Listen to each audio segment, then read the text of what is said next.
And hello, everyone out there today. It is I, Taxayomi. Hello. It's also good to see you today. I am... hold on, I'm gonna turn this down just a smidge.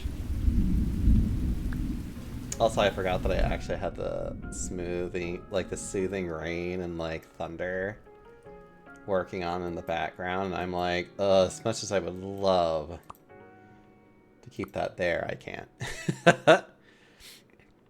Okay. But hello. I am here. I have been having... Actually, this has been a really awful week. Objection! Also, hi, Cola. How are you? Hope you're doing well, sweetie. But I've been having such a terrible week today, though. Like, it's only terrible because of the fact that, like, with my position in particular, it's the end of the spring semester. Cute panda. You're gonna just keep distracting me, you see. But, it's the end of the spring semester, and so there's all these students that are just suddenly realizing that, like, oh, I need to deal with this soon, or I don't get money, and I'm like, why have you waited, like, 7 months to tell me something? Like, and everyone was on my case and ass, and it was just like, could you not? Am I a distraction? But, so I've not been feeling like super well this week. I legitimately like took a fat nap because it's like, today was actually like a relatively chill day. Mainly because partly like, one, it's like, it's too late to do anything for spring. It's like, it's past that. It's either something that's like, well, I can eventually fix it anyway, so there's no rush. Or it's like, well, you waited too long. Like, and then it's just like, yep, it's done. Good day. But so today I was able to actually relax and actually really feel more, I guess, content about some things. No, it's not that. I mean, I am content about things, but it's more like I feel very zen about things that used to bother me a lot. For me, I feel very haunted by my past, specifically with my family. And for some reason, I don't feel bad about that as much anymore. And I even am wanting to actually do, like, figure out a reconciliation, if that's possible. Well, I guess technically a reconciliation. Well, no. It's like, I would like to reconcile things, if possible. Which, you know, from the party that feels injured towards them saying this is like, cool. I'm like, I think I can actually probably try to move past this. And I would like to. So that's kind of like something I was just like dealing with today. Dealing with while I'm like laying down, trying to relax and realizing that I'm like, I actually feel very ready to want to deal with this. To want to actually, like, if I'm being honest, I want to deal with my older sister. There is something between us that is just like, we just apparently just have not been compatible for a while. And it's very annoying that we just kind of keep not meshing well. And so I'm hoping that I can... it's not really a fix. It's more of just kind of like, I'm hoping that we can just hammer it out. Partially because of the fact that I would like to at least make some kind of headway. Or at least have a resolution before my parents pass away. Because, like, I'm almost 40. My parents are old. My parents are up there in years. And I would like to be able to, one, see them again. Because with my mom, I haven't seen my mom in years. Partially because it's difficult for me to find a place to stay that isn't expensive. And it's like the only free place that I can live at, that I could like actually stay in, which isn't her house. Actually, her apartment, because she has like a 1-bedroom, and she's unfortunately a little bit of a hoarder. So it's like, would be my sister Lucy's. I shouldn't say her name. I'm sorry. I mean, it's such a generic name. But to be with my sister. And I'm like, I've tried doing that before in past years, and it never worked out well. I remember doing it one year where I got a hotel nearby, and it was just like, it worked out well, but it was still expensive to stay there. And I still felt like I was missing out a lot, because it's like, I'm having to pay for my own room elsewhere, and it's like, I don't make that good of money. I'm like, I'd rather be paying for hotel rooms at conventions, not for visiting family. I will admit that much. So I was just like, ugh, you have to be kidding me. I don't know. I'll figure that out eventually, so. I suppose that bottom line, though, is that I don't feel as burdened by it. I feel a lot better. I feel like things are progressing in a way that I feel actually very happy about it. And I'm also realizing that it's like, it's also that, like, I shouldn't be beating myself up on how I like to process things. Like, there's going to be times in which I will hyperfixate on something. And it's okay if other things kind of go off to the wayside while I'm hyperfixating on something. Like, right now, I am hyperfixating on Thousand Year Door because it is a nostalgic game that I love. Like, I was actually, it's more specifically, more generally speaking, I should say, is that I've been hyperfixating on the Paper Mario series, which the first 2 games of Paper Mario and then its sequel, The Thousand Year Door, are very, like, I really liked those games. I really enjoyed them. I'm really enjoying playing through this remake where it's very pretty. I actually got to the point where the big change that they did in the original release that was changed back with Vivian finally released, and which is just like, yes. It's like Vivian realizing that she's a sister, not a brother, and I'm like, oh, this is beautiful. Also, hello, Draconian. So, like, all these things make me very happy. And I'm like, it's okay that these are things that make me happy, that I focus on this a lot more right now. There are other things I can focus on later. And it's like, I have time. Time is all that I have. Not to say that I have an abundance of time, it's just the simple statement of, time is what I have. How I'm using it doesn't really matter as long as it is being used, essentially.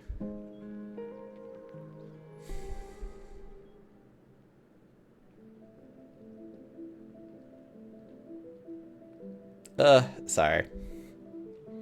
Also, I need to drink some of this coffee, too. I'm like, I have all this liquid around me, and I'm like, I should be drinking some of this stuff.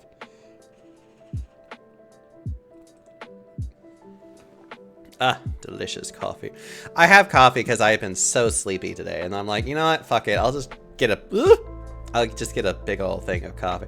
Also, my chair is here. I've had it since Tuesday. It has so much seat to it. Like, I'm pretty sure 2 skinny bitches could sit on this chair easily, and I'm over here being, with my fat ass, just being like, oh, I feel so comfy in it. Okay. I need to actually get started. Like, there is a game we need to play today Give me a minute. There it is. Hello, Steam. Let's get to it. Let's get to the ace attorneying, shall we? Health warning. Game contains scenes. Uh-huh. It is time to logic ourselves out of a paper bag.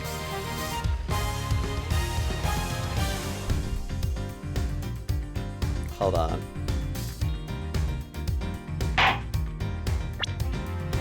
The items unlocked in the gallery.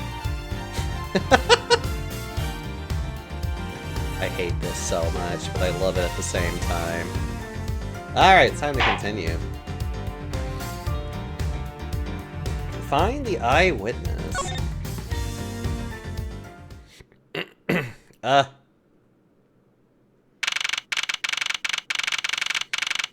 The Gatewater Land main gate. Ugh.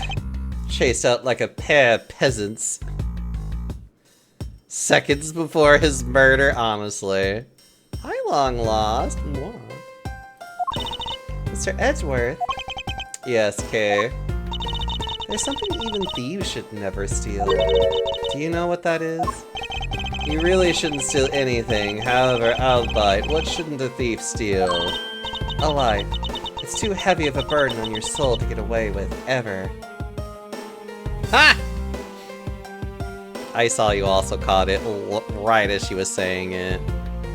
Although that is kind of the differences between being a thief and then being like, I think it's like a burglar or something like that. I don't know. I'd have to look into like, what is the actual differences in some of this stuff? That's something we can agree on. Well said, Kay. No matter what we may try, murder is the one crime that can never truly be hidden. I'm a thief, not an assassin. Yes. And I intend to prove that by my own hands. God, I would love to say so. I would love to make a remark with that, Pixel. But then part of me is just kind of like...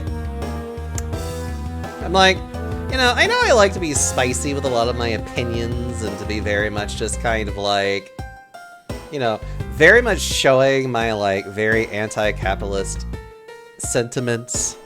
And I'm over here just being just like, I'm not an assassin, but... And then I just leave it at that. When I apprehend the murderer myself. Alright, and I'm going to work extra hard to be a good assistant. Let's go. I still never said she could be my assistant. I'm just going to drop the issue. The first thing we should do is locate the real scene of the murder. Mr. Edgeworth! Detective Gumshoe. Mr. Edgeworth, the stadium! Hurry, sir! This is supposed to be a hush-hush, but they found a witness at the stadium! A witness? What did we tell you about leaving your assigned post? The jig is up. Mr. Edgeworth, remember that I'm always rooting for you, so go get him, sir! These detectives sure look like they're enjoying themselves. It's not all fun and games, Kay. Now then, let's head to the stadium and meet this witness. Sorry, just father and daughter just kind of just standing there being like, oh.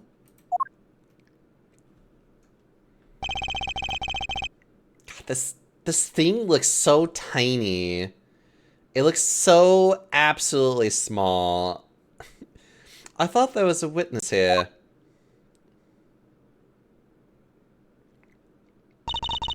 Yeah, I don't see anyone. Mr. Edgeworth. Oh,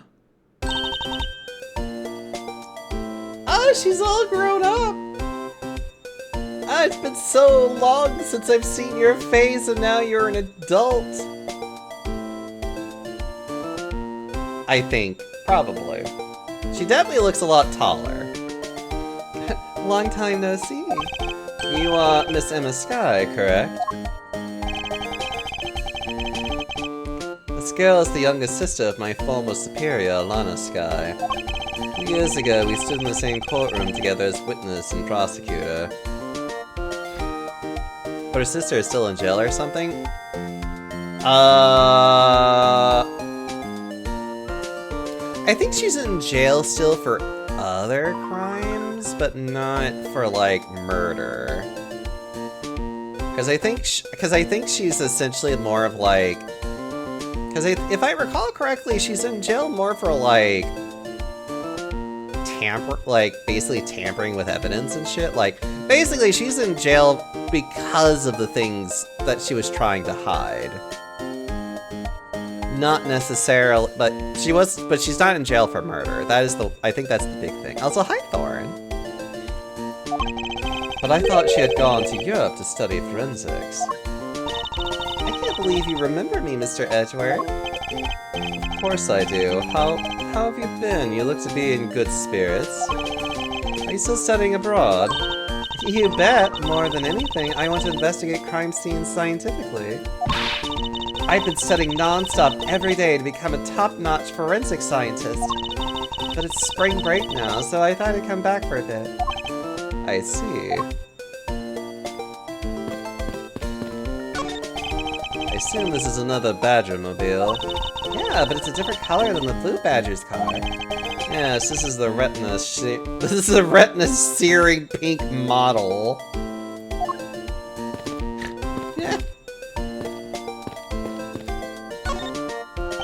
I almost didn't recognize you. You've really grown in the past few years. Please don't tease me, Mr. Edgeworth. I know I still have a long way to go. But I'm going to be a super forensic scientist someday, you'll see. You seem to know Mr. Edgeworth really good. Well, are you two acquaintances? Oh, I forgot to introduce myself. I'm Emma Sky. Nice to meet you. I'm studying abroad now to be a forensic scientist. How about you? Wow, that's a great dream. My name's Kay Faraday. And I'm training to be an unstoppable great thief. A great thief? Don't think too hard on it, Emma. It's not worth the trouble. In any case, we have much to catch up on. Emma, this is my daughter, Kay. I mean, at this point, he's just kind of like, ignore her, it's fine. You bet we do. So why are you here, Emma? I adopted her about half an hour ago.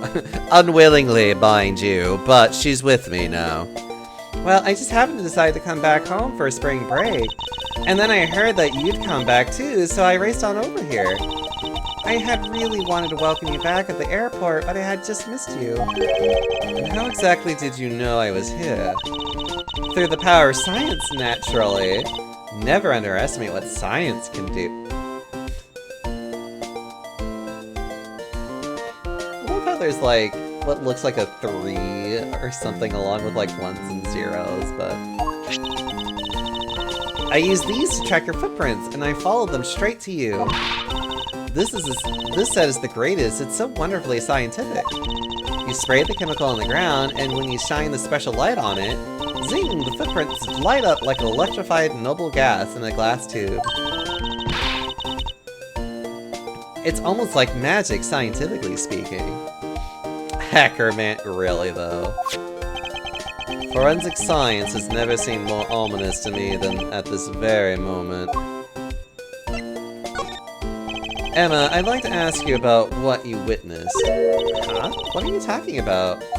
Are you not the witness Detective Gumshoe told us about? Well, I did get a call from Detective Gumshoe earlier. He was practically yelling at me. Mr. Edgeworth needs your scientific doohickeys right now, pal, he said. What was that man thinking? Or rather, not thinking. Hey, look at this cool important tool that will be plot relevant. So let me guess, there's been a murder, right? Yes, unfortunately. There's a sudden glint in her eyes. I need to keep my mind focused on the witness. Now, where did that person go? What's that off in the distance?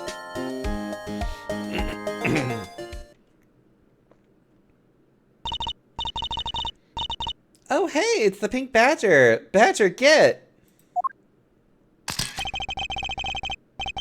Badger, badger, badger, badger. Just what does she say in these silly things?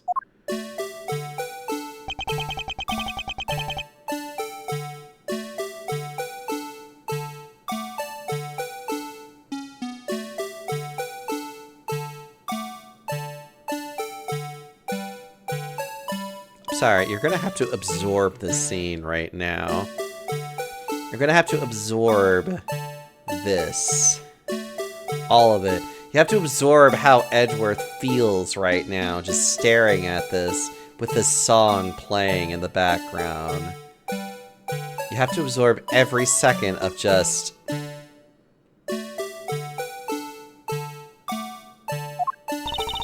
I think this badger has something to say to you, Mr. Edgeworth. Are you by chance the witness I've been searching for? Sorry, but I don't speak badger dance. Ah!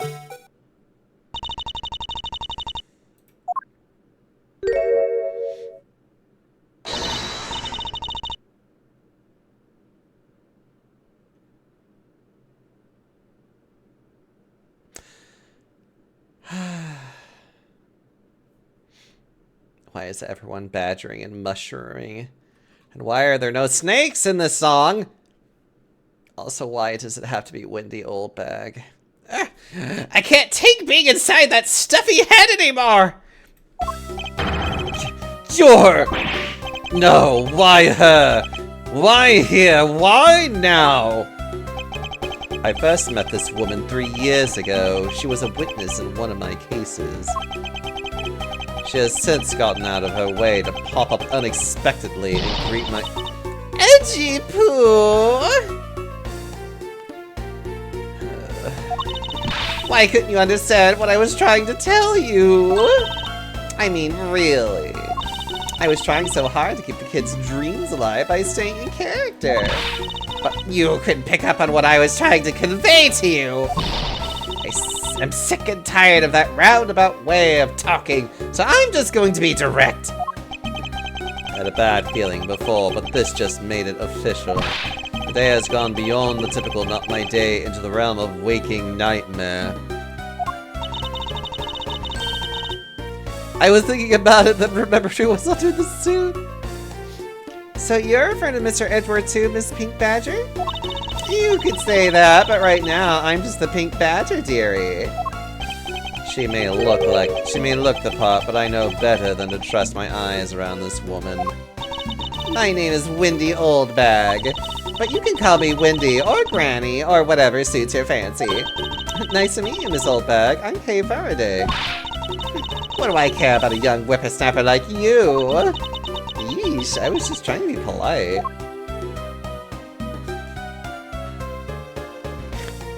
Love this, like, eat shit grin that she has. Weren't you a security guard at one of the Gatewater hotels the last time we met? I go where I'm needed. I'm very good at what I do, unlike the youth of today. I get called in all the time to fill in where there aren't enough hands. But enough about me, Edgy Poo. I'm thoroughly dejected right now. I finally get the chance to see you again, and here you are, talking with two young girls. Men are all the same, it doesn't matter with girls. Why did the other day, to notice me, he went straight into her when he sees her and all, and they say, you seem to attract all sorts of interesting people, Mr. Edgeworth. You know, yeah. Kay, please, I'm begging you, by all means, do not provoke her any further. Woman, I am a homosexual. And one of these girls is a minor. One, if not both of these girls are minor. Actually, do we have their profiles right now?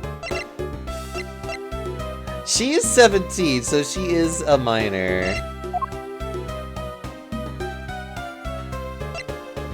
And Emma is 18.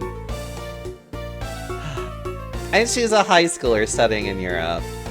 So that makes her very awkward.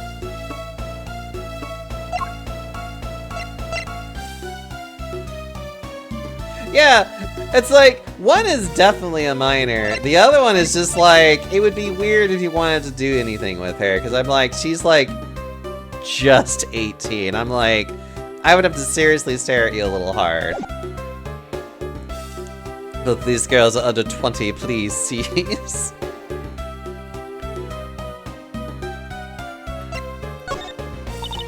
Aren't you forgetting about something, Mr. Edgeworth? This person could be the witness. Honestly, I hope she isn't, but I don't think fate is going to be so kind today. I saw what happened. I even saw the exact moment it happened. How's that? So it's true, she is the witness. I don't suppose I can afford to ignore the old bag. Yes, it was just a little while ago. I saw it happen right in front of me. The moment of the murder. You mean to say you witnessed someone being killed right before your eyes? Sounds like a pretty important piece of testimony to me.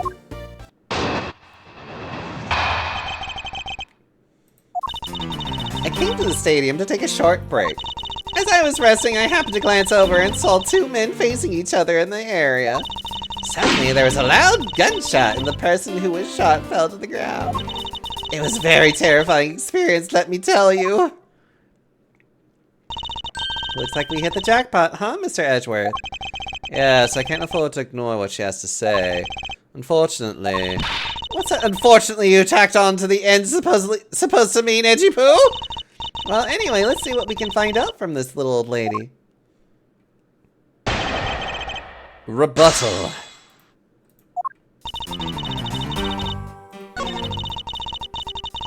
And I saw two men facing each other in that area. Suddenly, there was a loud gunshot, and the person who was shot fell to the ground. Well, let me just press her first. Hold it! You mean you took a break from being the Pink Badger? You may not think it, but it's hard work keeping kids' dreams alive. You smell of sweat, your hip creaks with pain, you even begin to dream about work. That's the kind of story that would scar a child for life, you know. Well, that's what I chose to come take my break. Well, that's why I chose to come take my break here, whippersnapper. I don't plan on playing the part of the dead badger in front of a bunch of kids. So what did you see while you were the Pink Badger? While you, the Pink Badger, were resting? Oh yes, that. Well, as I was resting... Hold it! You saw two men. Can you describe them for me? They look like your average Joes, completely uninteresting and not worth fawning over. I tell you, they were so boring that I didn't even remember much beyond that. But did they have any special features? Anything you can recall would be very helpful. Oh my, don't tell me you're jealous of those two men. Hey, she's right. You do seem pretty worked up over them, Mr. Edgeworth. I'm not worked up over anyone, and I'm not jealous. It's alright, Edgy Poo. Those two were just fowls compared to a stallion like you. I thought so little of them that I lost interest the instant I laid eyes on them. Hold it! You're claiming to have seen the exact moment in which the murder took place. Absolutely, that gun made a terrible racket when it was fired. You didn't try to go help the person that got shot? I'm only one person, you smart alecky brats. What could I have done? But I took off as soon as I could to find someone who could help. Two men, one bullet. It's all consistent with what we found out from the body. Sadly, there wasn't exactly a lot of new information to go on in your testimony. Well, if I saw the guy again, I'm sure I could identify him for you. I mean, how do you expect me to remember anything without something to jog my memory? Self-centered, aren't we? Well, it was somewhat useful. Her testimony also presents us with a new problem. Mr. Edgeworth? Yes? So, about this new problem, what is that giant grin on your face for? Do you want me to show you something really nice? Two guys, one bullet. Stop it.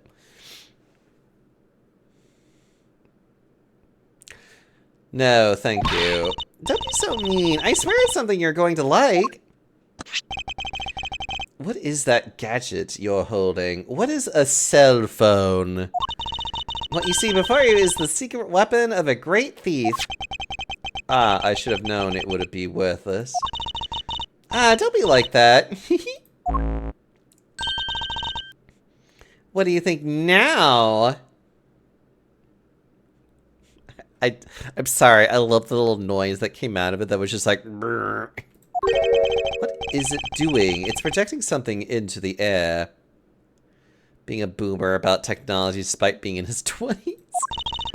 I'm going to input the necessary information to run the simulation now.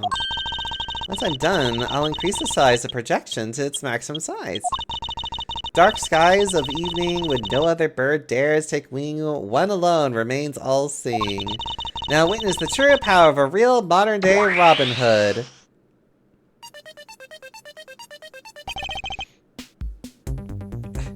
What is this? This is a recreation of the murder based on the info I inputted into Little Thief. Little Thief, I dare say I think you're taking the Robin Hood thing a bit too far. I love how these two are just like standing here, just like, okay. Little Thief is actually meant to be a simulator for me to plan my thefts. But I suppose if I used it like this... Let's see, Miss Oldbag said that the two men were facing each other, and then a gunshot ran out and the victim fell to the ground.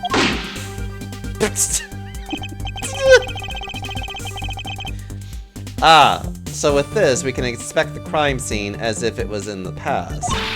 See? So what do you think? I have to say, I'm impressed by the technology thieves have access to these days. Well, it is the super secret weapon of the mighty Yatagarasu. Indeed. But if there isn't enough information, or if something is out of place, recreation could come out a little strange. In other words, I can use this to authenticate the validity of a witness's testimony. In other words, I can use this to authenticate the validity of a witness's testimony. You got it! You really catch on quick, Mr. Edgeworth. Right now, the simulation is a recreation of that witness's testimony. So for now, I should re-examine everything. And if I find anything illogical or strange, I can then ask for clarification. Feel free to examine anything in this simulation in the way you always do. Even present evidence when you find a contradiction. And if you find something, I got Little Thief with me, so you just let me know, okay? Begin investigation! Or I already know what the contradiction is. Bullet entered his abdomen and exited through his shoulder. Which would mean that he should have been shot not from literally across the way from somebody, but he would have to be above somebody being shot. Which is like, So that's already the contradiction that I need to point out. According to the testimony, the victim fell to the ground here. That's right, but if that's the case, then we've already found our first contradiction. Huh? What? Where? If this is the real scene of the crime, there's something missing that should be here. Which piece of evidence shows the missing item?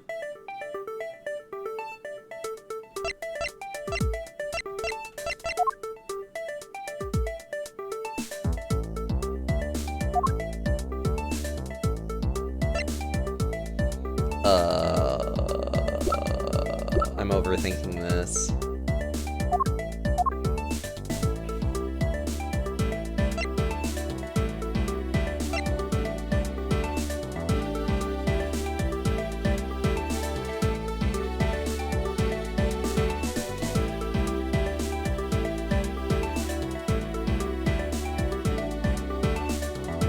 Is it the costume?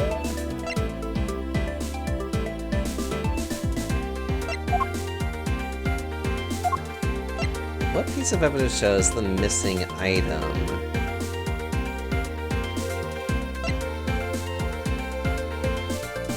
I mean, I would say blood. Like, if that was the scene of the crime, there should be blood there. I mean, sure, let's do the murder notes, I guess. Take that! This is the contradiction. Is something wrong with my recreation? If this is the real scene of the crime, something specific should be here. If you think back, how did we deduce that the other crime scene was not the real one? Oh, I get what's missing now. There's no blood on the ground here either, right? Okay. That's a really roundabout way of doing it, where it's like, instead of being like, blood is missing, it's like, remember the other crime scene that didn't have blood? That's how we know that blood's missing. And it's like, I don't know. I find that funny. Right. The fact that there is no blood here casts doubt on the witness's testimony. Edgy Poo, how could you doubt me like that? Are you calling me a liar? I know what I saw. I saw the victim get shot down. You know, I don't think she's lying, Mr. Edgeworth. To be honest, I can't think of a reason why she would lie to me. In that case, maybe there's another explanation for the distinct lack of blood. Oh, actually, I do know what the other reason would be, and I already deduced it accidentally. I wouldn't happen to have that there, would I? Why there's no blood? Okay, I'm going to have to deduce that the reason why there's no blood is because the blood got soaked up into a costume. It's the silhouette of the killer with the gun at the ready. Okay, is it not possible to recreate the face of the killer? Well, I can't exactly input what we don't know into Little Thief. There's a point.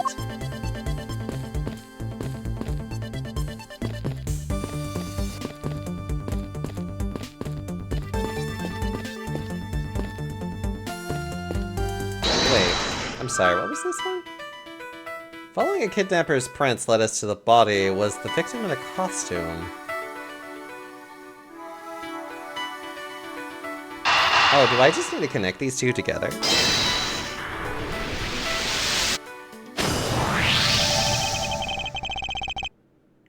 Cool, okay. Is it not possible that the victim was wearing a costume? So you really think that Mr. Deacon was one of the kidnappers? I think we can reasonably assume there is a very good chance that he was. And that if he was shot while he was inside one of those stolen costumes, then Mr. Deacon's blood would be inside the costume instead of on the ground. Precisely. Now, if only we could prove that the victim was wearing a costume. You'd think it'd be pretty easy if we could find some footprints. But the problem is finding them, since there doesn't seem to be any around.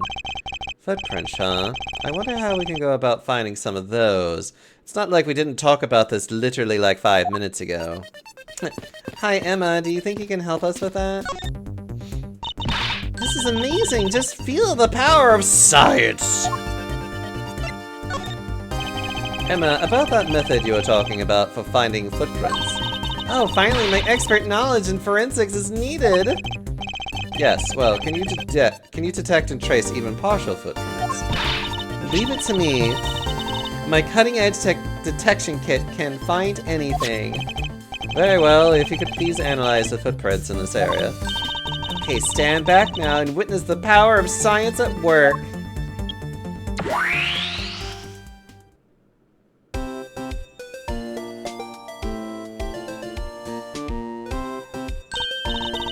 Hey, I found something. Look, right here. I don't see anything. Oh, that's right. Here, put these special glasses on, Mr. Edgeworth. These footprints here were definitely left by a badger costume. Judging by the way the prints are layered, those seem to be the newest. Then we can conclude that the victim was definitely wearing a costume at the time. He was likely wearing one due to footprints shaped in the lack of blood. Okay, in that case, I'll update Little Thief's simulation parameters. I can't wait to see what we find out with this new info.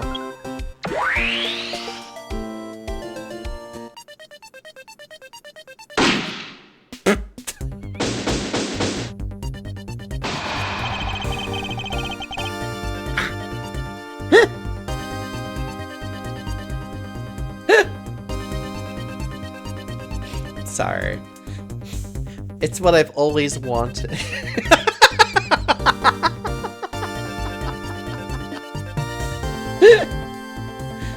Ah, shit. Okay, moving on. So the victim was wearing a costume when he died. And with that, we should be one step closer to the truth, right? I see the recreation has changed in accordance with the new information. We may be closer, but now something else has caught my attention.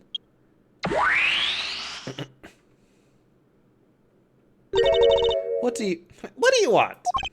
Your testimony, naturally. I'd like to hear it one more time, if you please.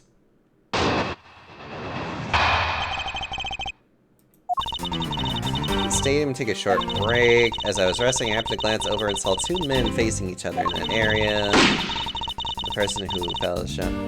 It was a very terrifying experience, let me tell you. So, does this mean Miss Oldback's testimony has a contradiction in it? Yes, and I believe our best course of action is to compare it with your recreation. See? I just knew Little Thief would be of help. Now, let's see if we can pull some info from Miss Oldbag to put into the recreation. For that, we must first find the contradiction in her testimony.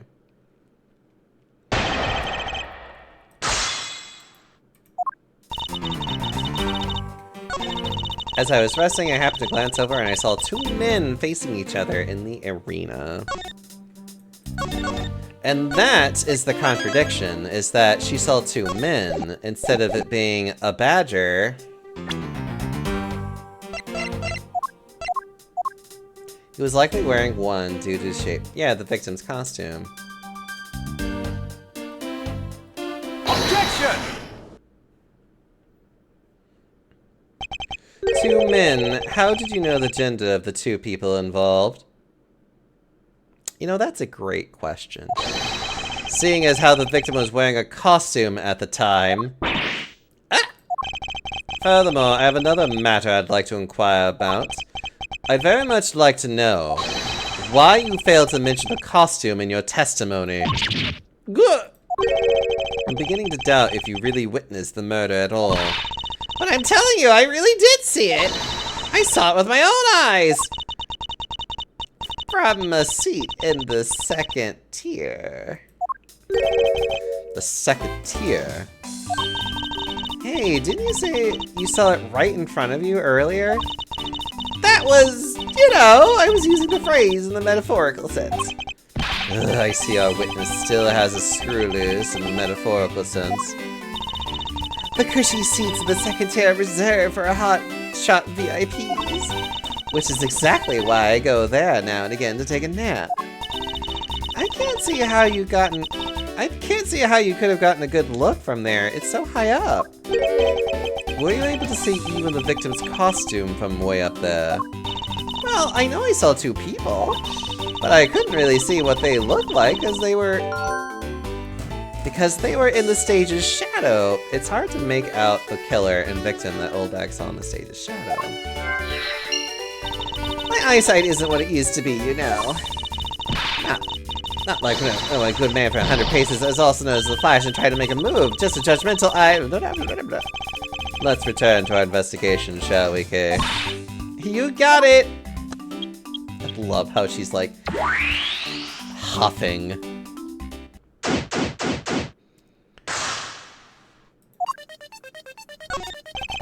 This new silhouette of the victim is in the costume. Silhouettes can change depending on the information I input. But Little Thief can recreate more than just people. So investigate away. You may even find more info with which to make a more accurate sim. Alright. Sounds like a plan. Alright, sorry. Looks like they broke the stage down.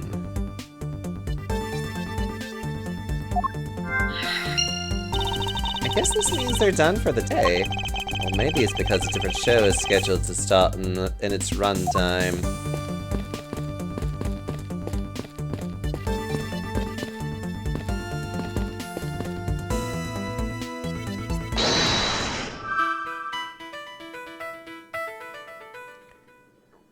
In the center of the stadium has been packed away. It was hard to make out the killer. Saw in the stage's shadow. Hi, Crafty.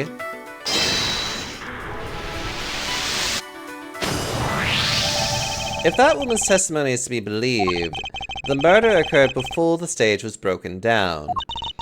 Do you want me to input that bit of info into Little Thief? Yes, if you please. Okay. How you doing, Crafty? Hope you're doing well.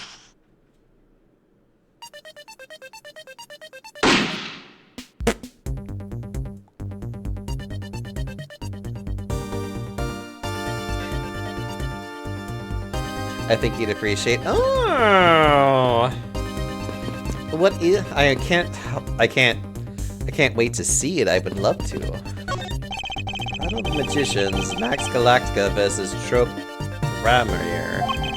And tomorrow there will be a concert by the hip new rock band, the Gaviniers. Not that either of these stage shows interest me in the least.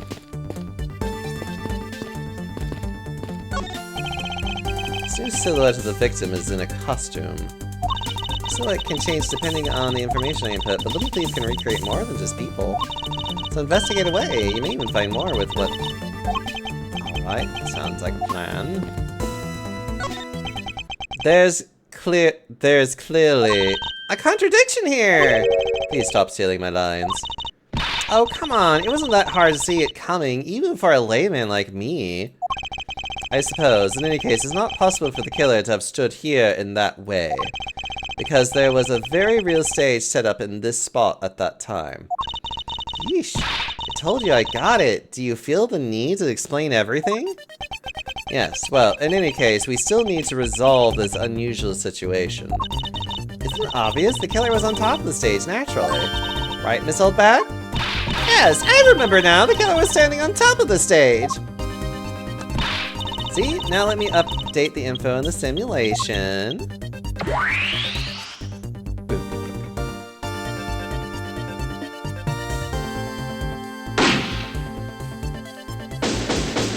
I'm never gonna get tired of that. Just literally the killer just shooting the blue badger.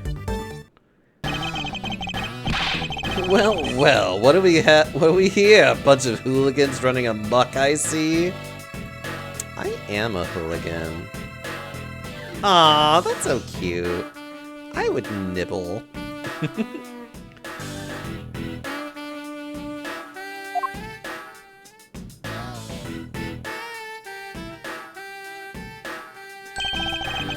Agent Lang, how nice of you to join us.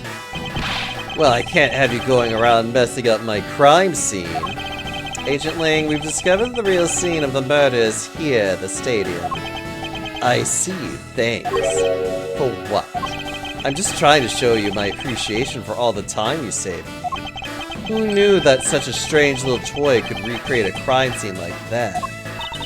Little Thief is not a toy. You two, sir?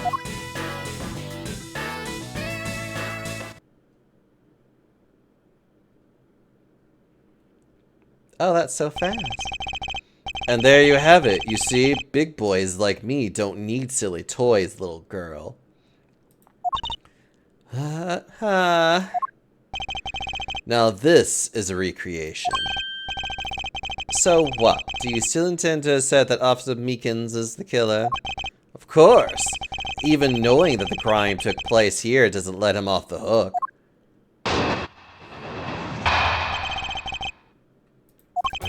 This is the real scene of the crime. Officer Meekins lay in wait for the victim on top of the stage. And when the victim finally showed, he shot him from on high. That's the truth your little recreation showed. Hello, Awoken. How are you? How far will you go to access Officer Meekins of... How far will you go to accuse Officer Meekins of the crime? He's the most likely suspect we've got, especially given the situation with his gun. Good. How about you? Oh, I had a little bit of a talk at the very beginning of the stream of like... Definitely a lot of things that I'm able to parse out more lately, and it's been a very good time. Well, even if he is the killer, at least my recreation was on the mark. You see, thank you for understanding, my little crow girl. I'm not some common crow. I'm the Atagarusu, the Raven of Legend. Unfortunately, your conclusion is yet to be tested, so let's see how well it holds up. I love how no one takes her seriously.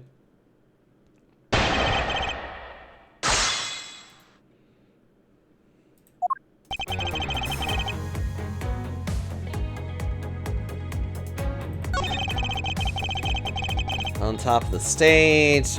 Actually, hold on.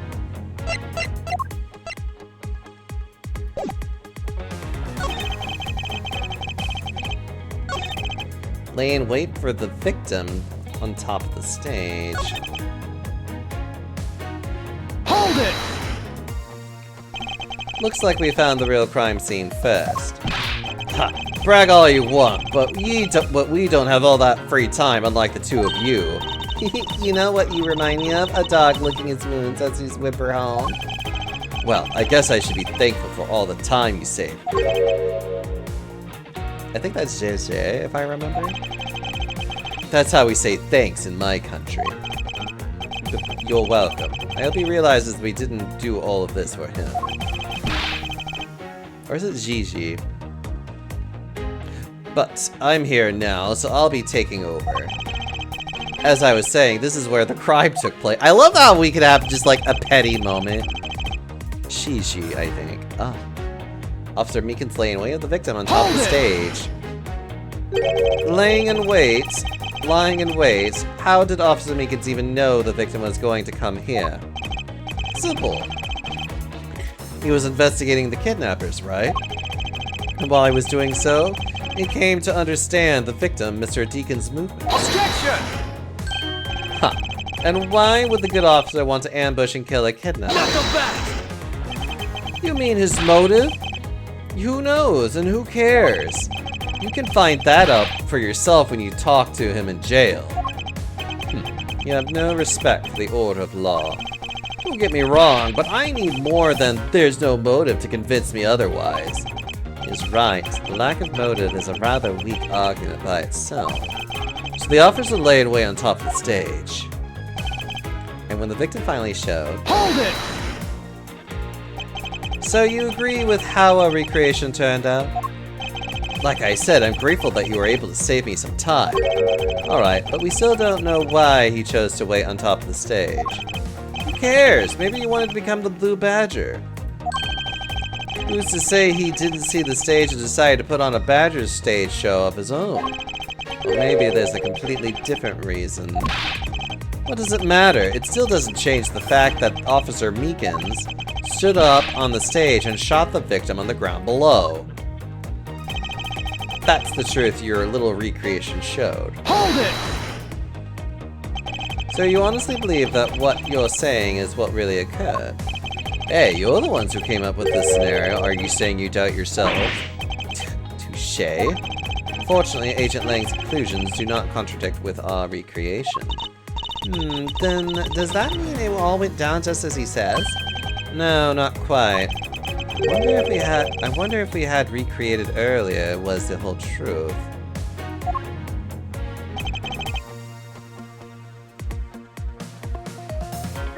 Something about what it is wrong.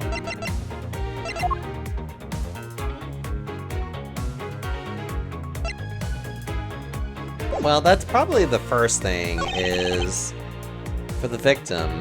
And when the victim finally showed up, which is like, how did you know that was the victim? He was in costume, so he wouldn't have known.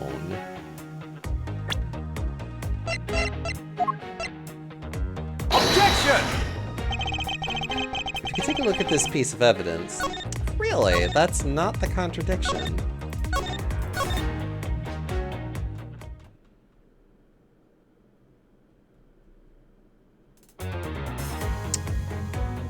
Finally showed up. Maybe it is, but it was supposed to be here. Ooh. It could be that I need to present it here. The victim was in costume. Objection! No. That's not the problem. Okay. So that's not the logic we want to go with here.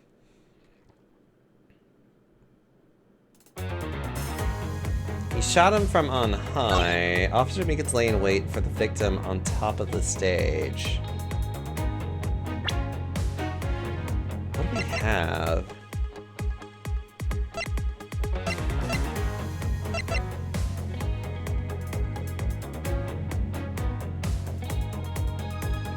A blue, a proto, and a bad badger.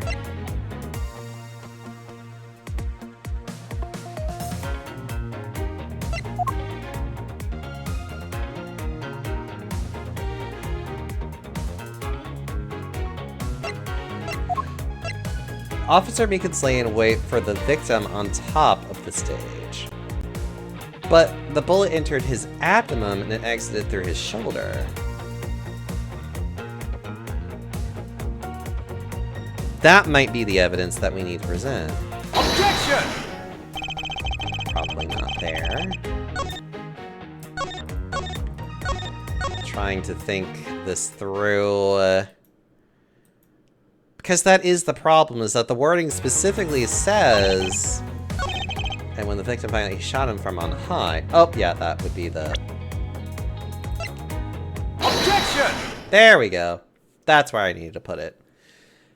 According to how we would put it, he would have shot him from on low, not on high. I'm terribly sorry, Agent Lang. I should have warned you that our recreation is incomplete. You cut in quite unexpectedly, after all. What's that supposed to mean? You said that the victim was shot by the killer from up above, correct? I hate to break it to you, but that's not possible. Huh? Why not? Recall Mr. Deacon's body, specifically where the gunshot wounds were located. Actually, I didn't get that good of a look. Oh, well then. The bullet entered Mr. Deacon in his abdominal region and exited his right shoulder. This is more consistent with an angled shot from beneath the victim.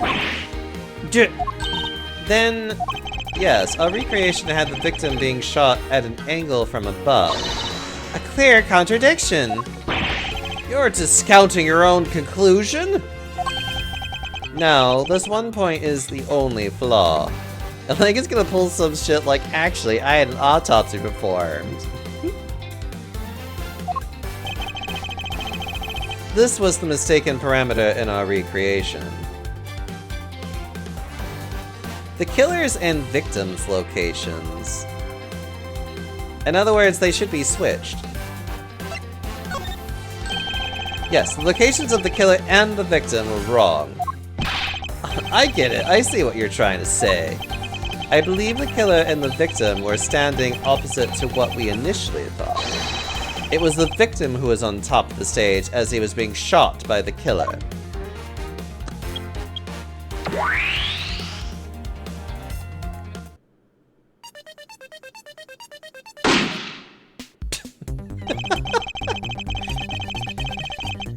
If this is what happened, it also explains the positioning of the gunshot wounds. But then, what about the footprints? Since footprints don't lie, we can assume then that the killer also wore a costume. Okay, I'll try using that data instead.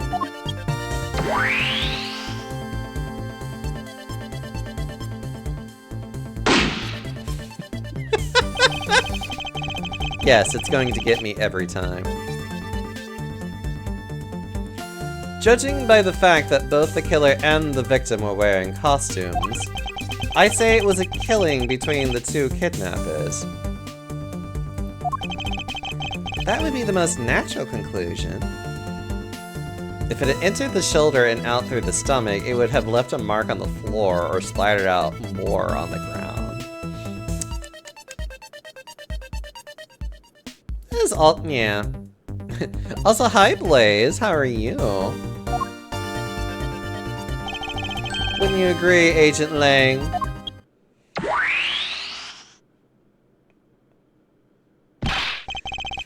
Well done, Mr. Prosecutor. But that alone doesn't clear Officer Meekins of the crime.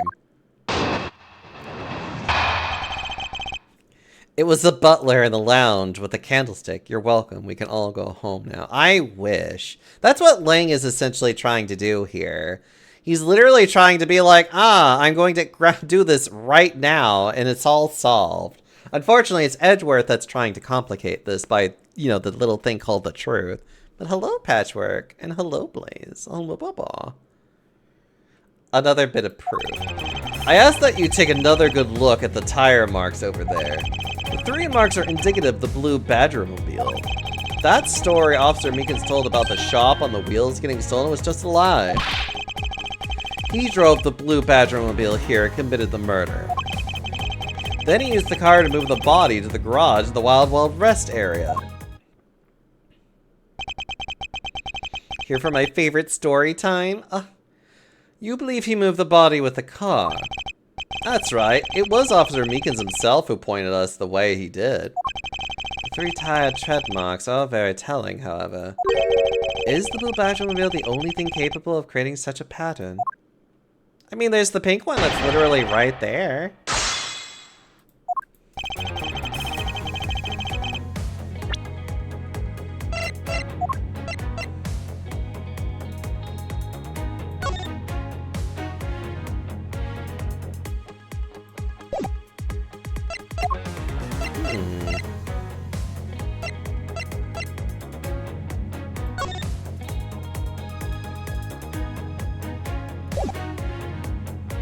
Curious. Anyways, we're gonna press him and see what we can do. Hold it!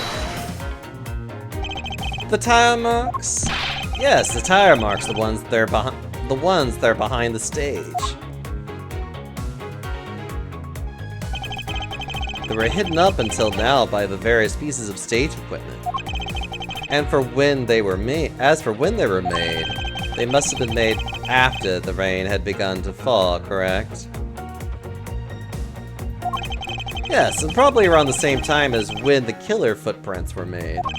The tires of the blue Badgermobile probably got pretty muddy because of that. I say it's the blue Badgermobile because, well, that's pretty obvious too.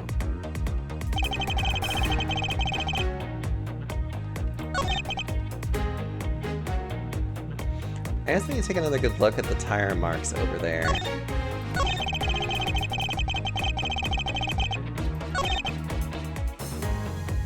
Hold it! 3 tire marks. I have to agree that the blue Badgermobile has 3 tires. Of course, the only thing in the spark that could make those marks is that roving shop. Objection! Are you forgetting that there are, in fact, 3 of them? You can't simply ignore the pink and the proto-Badgermobiles, Agent Lang. Not so fast! Of course, I didn't say it couldn't be either of the other 2. But I see no reason to drag them into this just to complicate things. He drove the blue Badgermobile here and committed the murder. Then used the car to move the body. Hold on.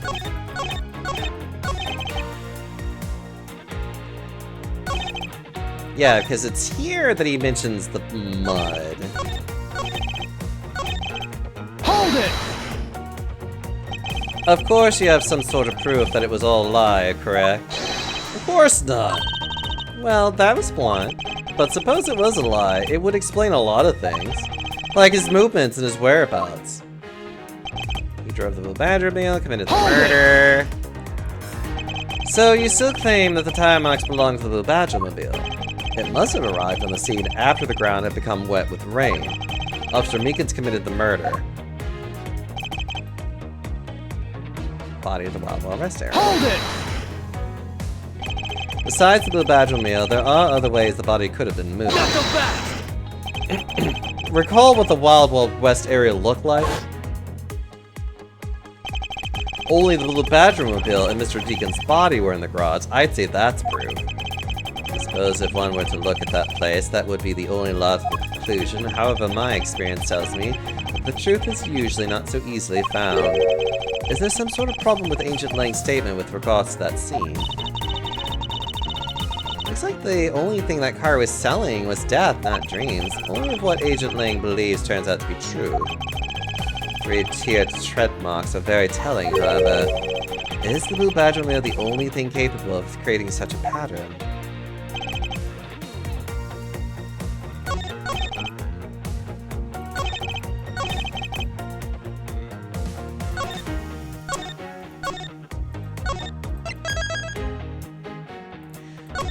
I think I know what I need to do. It's just one of those things where I'm like,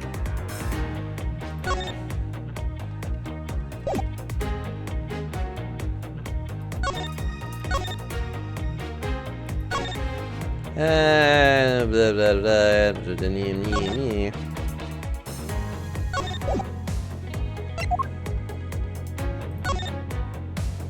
Okay, so this is the one that I need to use. Then he used the car to move the body. He drove the bat here and committed the murder. Getting stolen. Okay, I think this would be the most logical one to point that out. Because he's saying that he drove it here and committed the murder, and it's just like, that's not possible.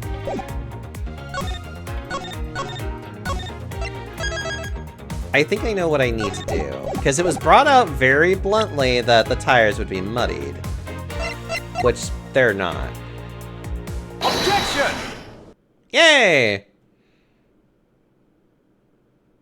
Sorry, Agent Lang, but that's an impossible tale. And why is that? Those tire marks could not have been left by Officer Meekin's blue Badger-mobile. One look at the car would have told you so. What proves that the blue Badger-mobile had never been tires? Take that! Take a good look at the tires. There's not a single dollop of mud to be found on it. Dollop. Gah. If this guy had come to the backstage area and left those tire tracks, then the lack of mud on these tires stands out as very peculiar indeed. Then how do you explain the tire tracks, genius? Hey, I got it. What about Miss Opak's pink Badger-mobile? Don't be ridiculous! I was sleeping the entire time in the second tier seats!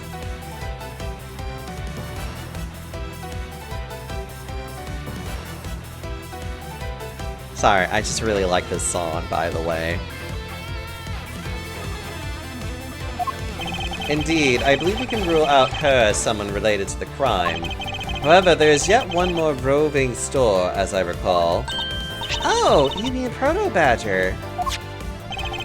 That's right. There was one more parking space inside that garage. And it proves the existence of a Proto Badger-mobile. Agent Lang, I suggest you find this Proto Badger-mobile post-haste. There must still be some sort of incriminating evidence in it. Ugh. Ugh. Hey, did you hear something? Ugh.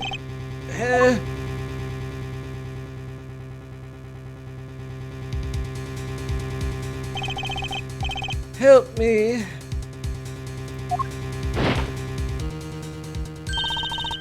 Are you alright? Well, this is something. Looks like we found our kidnapping victim. Where were you all this time? Wild West with kidnappers. Was it the room next to the one I was held in? Ran away using underground and got lost. The kidnappers... What is it? I can't understand what you're trying to... Sorry. What is it? I can't understand what you're trying to say. The kidnappers escaped wearing costumes. Did you see the faces of your kidnappers? No, I didn't see their faces, but two. One was a woman. A woman? Quite an important piece of testimony. Hey, what are you guys doing? Stop standing there and get your cops on this already. I'll even let you guys have what the kid said just now. Consider it a gift. Now, are you going to get out of my crime scene, or am I going to have to get rough? Again. You're nothing but a big bully. Come on. Come on, Mr. Edgeworth, let's go. You know, I just realized that she's wearing programmer socks, and I think that's really cute and funny. Oh, no, no, no, not you. You're a very important witness for my case. I'm not about to let you get away that easily. Don't count on me to testify, because I won't. Not for you. That's right, I won't either. You hear me, you young whippersnapper? Hey, calm down. There's no need for all this hostility. I just want to take a statement from each of you. I'm not going to rough either of you up. I give you my word. Come now, fair maidens. What do you say? Will you cooperate? Fair maidens? My, you little rascal, you should know the way into a woman's heart. Lang Zi says, the passage of time is but a fleeting moment, and a lady is young forever. Trying to outdo my edgy boo with your fancy smancy sayings? Let's get this over with, so we're clear. I'm only interested in giving you my statement. Sure, just as soon as Mr. Prosecutor leaves us be. Mr. Edgeworth?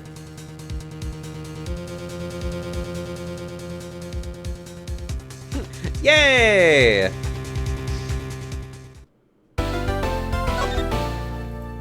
God, I love how literally Old Bag will just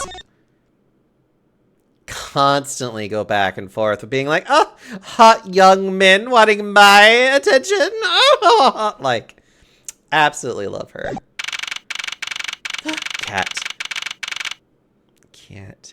It's a kitty. It's a cat. Can we pet the cat? Oh. Looks like we got the boot again. With Lance safe, the focus of the investigation will shift solely onto the murder. You mean the infighting between the kidnappers?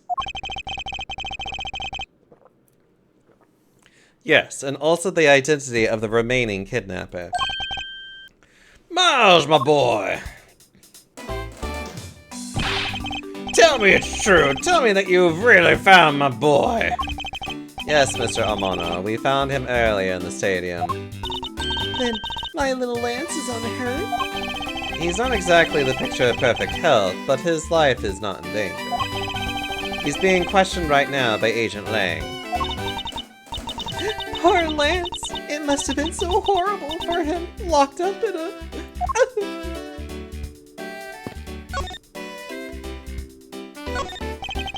Miles, my boy, I can't thank you enough.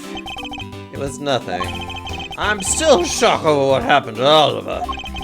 But I have to say I'm relieved that Lance is alright. Oh, that's right. I mustn't forget to pass this on to Lance as soon as the police are finished with him.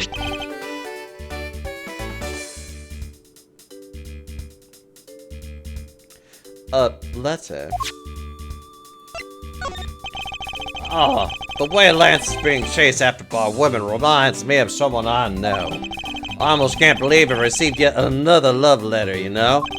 Here, take a look for yourself. Isn't this a breach of confidentiality?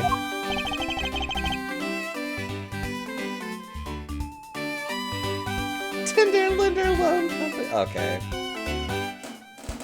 Ah, that's funny. It's a very simple love letter. Your beloved Viola.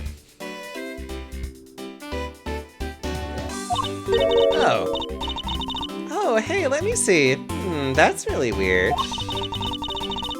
It's from a loan company, Tender Lender. It looks more like a collections bill to me. The Tender is the Tender Lender Loan Company.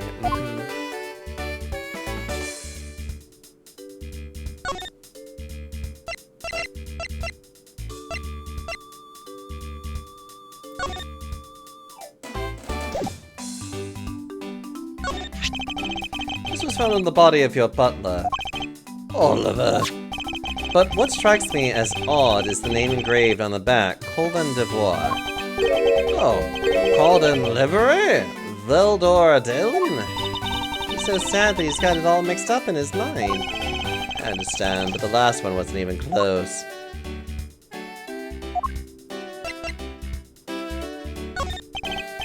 It looks to be something with quite a bit of value, but then all things have some value attached to them. Or probing deep into the unknown, can we blah blah blah? Yeah, thanks, but knowledge isn't what was going to make me a winner here, it's information.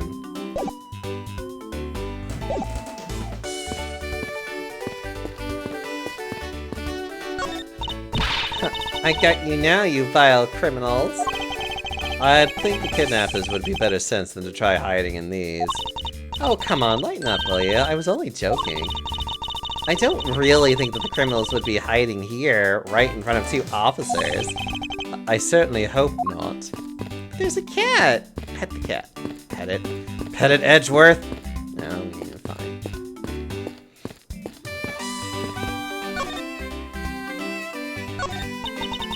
He loves me. He loves me not. He loves me. Ah, that's the 12th one. No, you can't give up, Lauren. Just one more time. Excuse me, but I can't help but feel a bit sorry for all the flowers you've gone through. I suppose if they were me, then... It is a ring pop! She licked it! I believe you said that you are Lance's girlfriend when we first met, correct? Yes, I am, but... Oh, it's not like we both think of each other as lovers. But he did give me this ring, so I guess we're not just friends either. I mean, because this isn't just any ordinary ring. It tastes so sweet when you look on it. It's so wonderful. You mean to tell me that he gave you a lollipop ring? So which is it? Have you guys not decided if you're going out, or is it just one-sided? Decided? Shouldn't the parties involved naturally just know? My father used to work for Mr. Omano, and so Lance and I grew up together. I said it out loud. I don't see how that's anything to be embarrassed about. So your father was an employee of the Omano group. What did he do? I heard his job was to fly around the world. On Pegasus. Pegasus? Oh, Pegasus was the name of the airplane. The airplane belonged to the company. You had me there for a second. What now? It's all changed. My father, he isn't around anymore. Oh, I see. About 10 years ago, he rode in Pegasus off to somewhere and never returned. Hiding Pegasus to whereabouts unknown. Sounds like the stuff legends are made of. It's been so long, I don't think I'd recognize him if we were to ever meet again. I'm so sorry, Lauren. But I don't give in to the sadness. I have to live. Yes, Lauren, live! About this incident. Incident? But isn't the kidnapping already over and dealt with? I've been here the whole time, so I'm afraid I don't know much about any other incident. How did you come to know that Lance had been kidnapped? Oh, that's because of my woman's intuition. You based everything on that. I know everything when it comes to my Lance. It's really strange. It really must be destiny. She started fantasizing again. So what are you gonna do now, Mr. Edgeworth? We already established that there's a good chance that the killer is the other kidnapper. It's my duty to figure out who this other person is. I believe there's one location that might hold a clue or two. The isolation room? The place where we were held as prisoners. Hold it! Don't let me in with you! I can't allow you to slander my good name. This is a great thief by saying I was captured. Not being able to escape from somewhere qualifies you as a caged bird, Kay. Besides, we checked that place out pretty well while we were there, remember? Don't you think it'd be an even better idea to check somewhere else? Perhaps you're right. What I really need right now are leads to the killer's identity. I believe there is one location that might hold a clue or two. Well, the obvious location is the kidnapper's hideout. But we're still not allowed in, remember? Agent Lang and his men should be done with this area. In that case, there's no harm in asking that officer over there to let us in.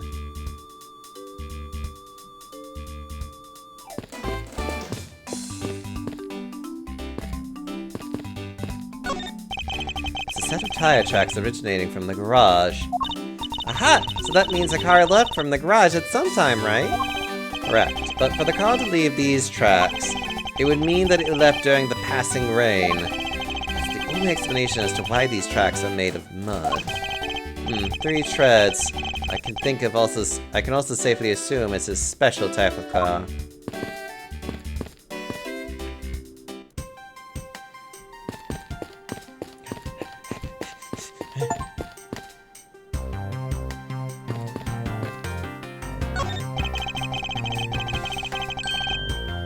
They say that couples across this bridge together will find happiness.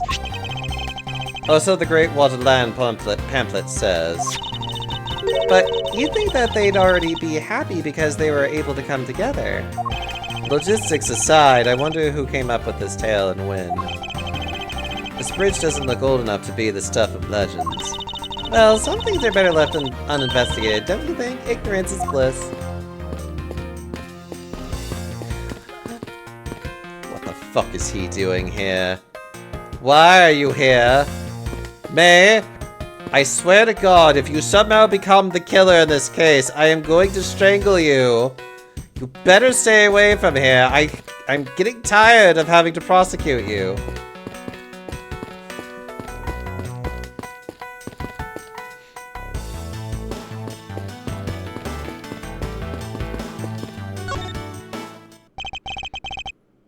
What do you have to report? Sir, nothing unusual or out of the ordinary, sir. Where have I heard such redundancy before? Is it possible for you to let us take a look around inside? Sir, Roger, sir.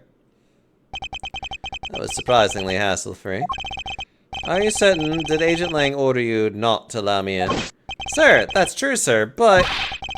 Detective Gumshoe asked me personally to let you in, sir. And I couldn't refuse a request from him. Wow. Well, it looks like Detective Gumshoe has a following. Furthermore, I was asked to give this document to you, sir. What is this? The man in this picture, isn't that Mr. Oliver Deacon? But the name here says Colin Devray. Colin Devray, male, dominant hand right. That will probably come in handy. Whereabouts unknown after his escape from the Pen E. Dent prison. Stole a gun from a guard during his escape.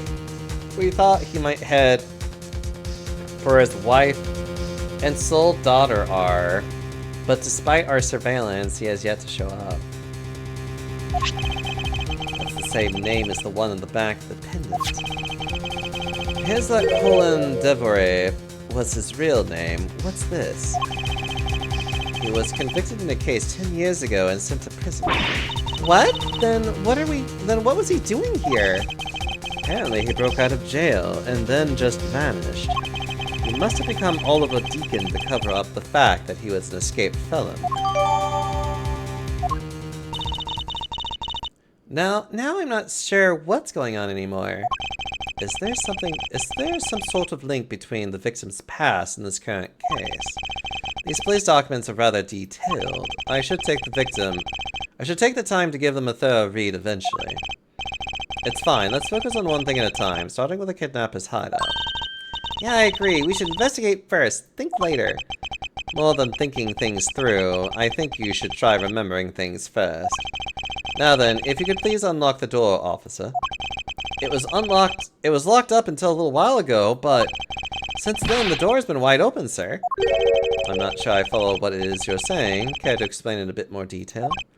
Sir, the door was locked down tight when they went to check out the room. So they got about 10 officers to help out and break the door down, sir. I see. I guess that means I get Agent Lang's leftovers. Well, let's see what we find.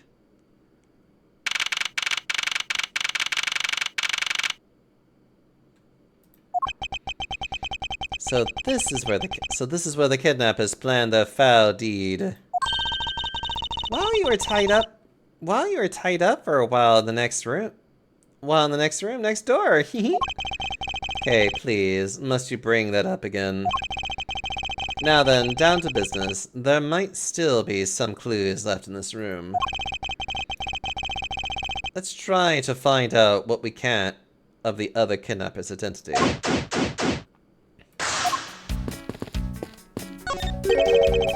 What have we here? Looks like a sword! A broken sword. strange. Why would it be broken like that? Swords don't usually break on their own. That's true. Alright then, let's think about it this way. Maybe it broke when someone was trying to use it for or on something. Hypotheticals aren't going to get us anywhere. Perhaps we should think more on this later. This door is thoroughly broken thanks to the police who forced it open. I won't rest until I've inspected every suspicious nook and cranny. Doorknob handle thingy. The doorknob handle thingy is looking pretty beat up. I suppose that's what happens when 10 officers break their way in with brute force. Hey, that's odd. The lock on this is completely fine. Look, not a single dent. How is that possible after what the officers told us? Yeah, if the lock had been in use when the door was busted down, then the lock itself should be completely wrecked. So the lock on the door leading to outside is undamaged. How could that be? Yet the lock is intact. Oh, I get it.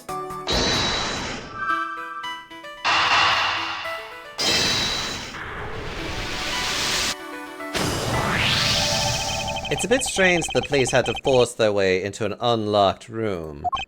One look at the pristine door lock, and anyone can see it was not in use at the time. But the policeman outside said it took 10 men to get it open. A door that was locked tight despite it being not locked at all. It can only be because of this. Oh, you mean... Yes, it was used to jam the door. Yeah, take a look at the door handle. Do you see how the handle is completely destroyed? So that's how the sword broke. Was used to jam the handle to the hideout's door. Oh, they have barrels like these just outside! Yes, well, I know I already asked you when we were out there, but if these were real, what would you put in them? There's an expectant gleam in her eyes, and I'm about to dash. Normally you would put water in them, sweetie. The panel that hid the entrance to the underground is propped up and wide open. Be careful away, Stepcake. I only fell into that other opening once, you know. I think that's everything that we needed to look at. Yes.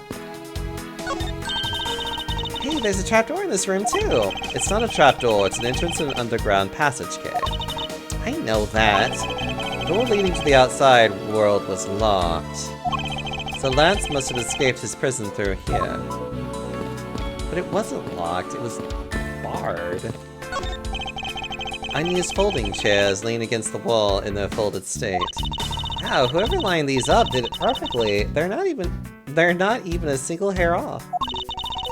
I feel bad using these because it's like stealing the perfection away. I suspect it's more like you wouldn't want to be the one to put them away. Watch out, Mr. Edgeworth! It's a broken mirror. It probably came from the haunted house. Why is this here? Are they planning to repair it? A sign advertising the photo rally. Something I have absolutely no interest in. Yeah, but I do! I'm going to get my hands on the rest of the Badger family, you'll see! She definitely brings a decidedly different atmosphere to a criminal investigation. This must be where they dispose of old and worn-out costumes. That's so sad! It would seem that they throw the costumes away in pieces. There is a trash bin for old useless costumes.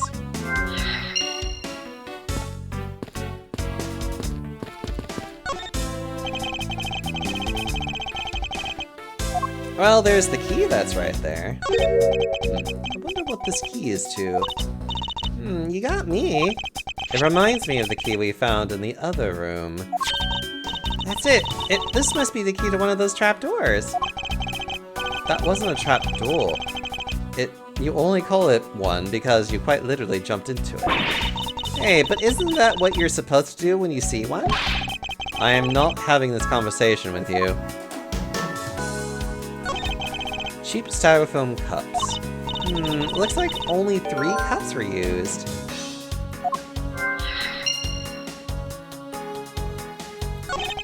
Folding chairs, and by the looks of it, they were probably used by the kidnappers.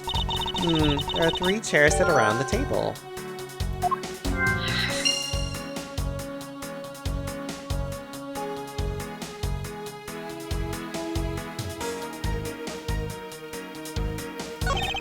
Post of the Gatewater Land is stuck on the wall.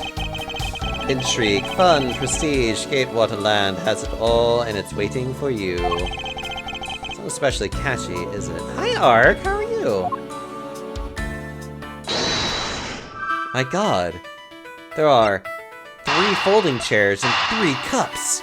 Maybe there were 3 people in this room.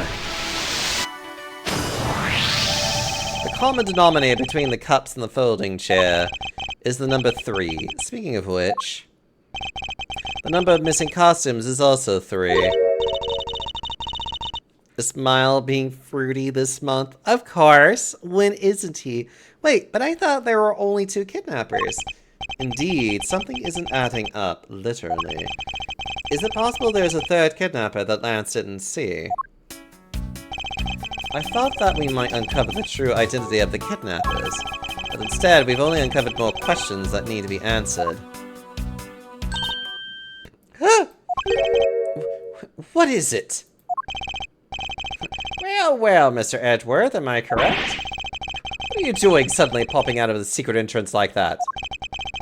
This is an underground passage used by staff members, sir. We badgers also make use of it in our duties. Look, why don't you get out of there and then we'll talk, okay? I beg your pardon, miss.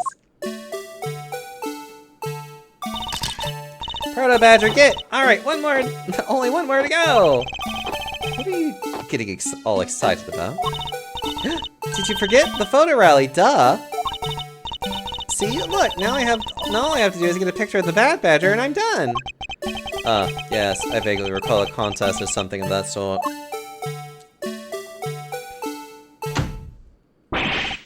What? It's gone! But where did it go? What happened? What's wrong? A bad badger costume is missing, sir! Oh? Is that all? Well, it's missing because the kidnapper stole it. I heard about how they were stolen, but they said that only 3 of the costumes had been taken. What? Is he saying that more than 3 of them are gone? Mr. Proto Badger, please tell me a little more about these costumes you used.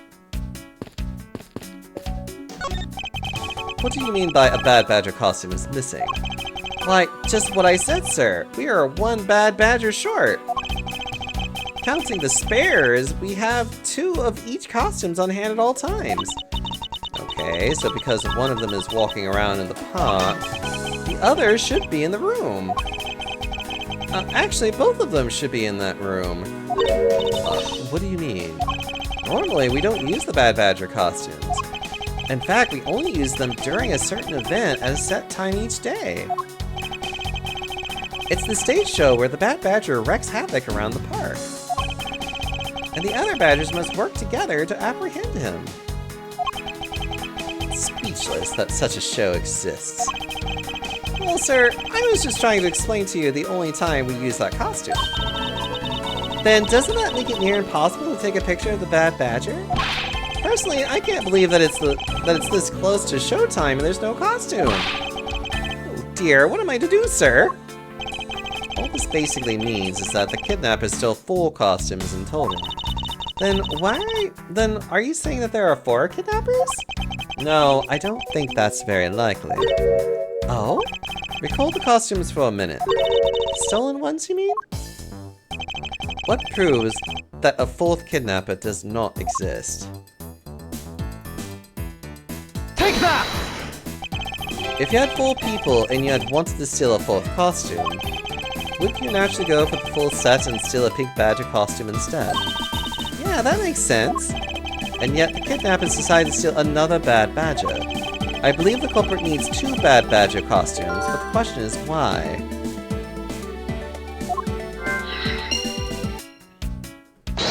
Aha!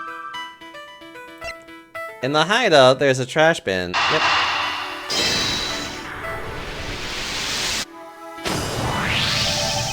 The second Bad Badger costume, I believe it may be closer at hand than we think. What do you mean? That costume in the trash. Wouldn't you say that it's wearing some very telltale pants? Hey, you're right! Let's get it out of there and take a look! As I suspected, it's a Bad Badger costume. Well, minus the head. I won't rest until I've inspected every suspicious nook and cranny. Look! Its hand is hurt! Looks more like something was ripped off of it. I wonder why this Bad Badger costume's right hand is torn up like that. Flesh wound from a fight with the Blue Badger. I always knew the Blue Badger was one fearsome beast. I somehow doubt that even real badgers are as bloodthirsty as that. Okay. What can I deduce with this? This spot's somehow connected to any of the evidence I hold.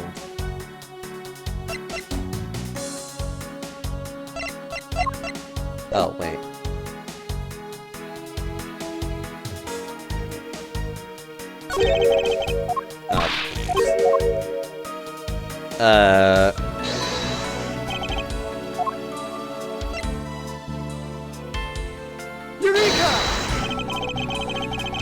This is a clear contradiction of facts, huh? What are you talking about? Are you going to fill me in or not? Wait, maybe it's not quite as clear. Even so, it's still a contradiction, right? Or it might not be. You're acting really weird, Mr. Edgeworth. Just tell me if it's a contradiction or not. My apologies. I can envision the truth in my head to be one step closer to it. Okay. It should be this. Probably.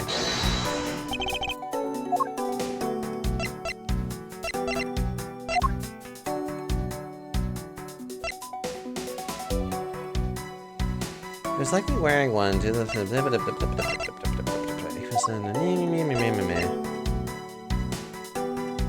was left in the isolation room.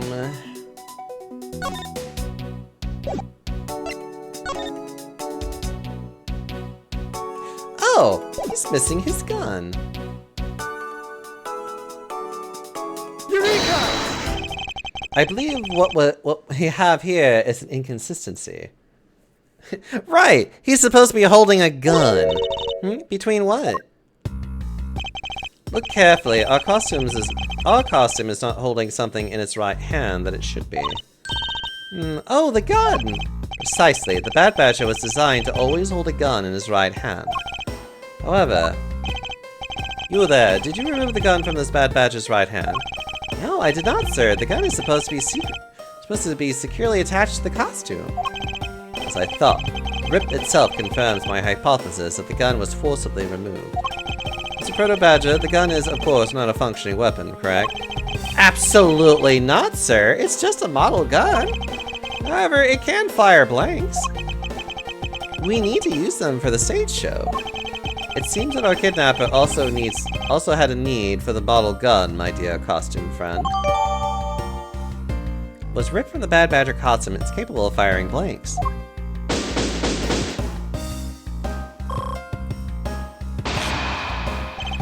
I think we're about done with this room. So what's next? Well, we found a few answers, but there are still a few things left that we have to ask a certain person about. Let's go, Kay. We're making progress! Mr. Edgeworth, sir! We gotta hurry, sir, come on! What is it, detective? They found a Blue Badger costume down in front of the main gate. They found a Blue Badger costume, sir, down in the front of the main gate, sir. What? Isn't that what one of the kidnappers was wearing? Bingo! That's why we gotta come to the main gate with me right now. If we hurry, we might still be able to get there before the Wolfie Boy does, sir. All right, let's make haste to the main gate. To be continued right now, even. God, I'm having to logic out of so many paper bags. I'm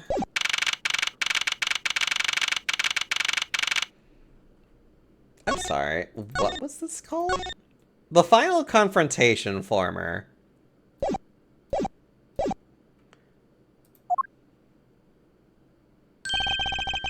Where's the costume, Detective Gum? I mean, you can see it there. Just on the other side of the fountain, sir.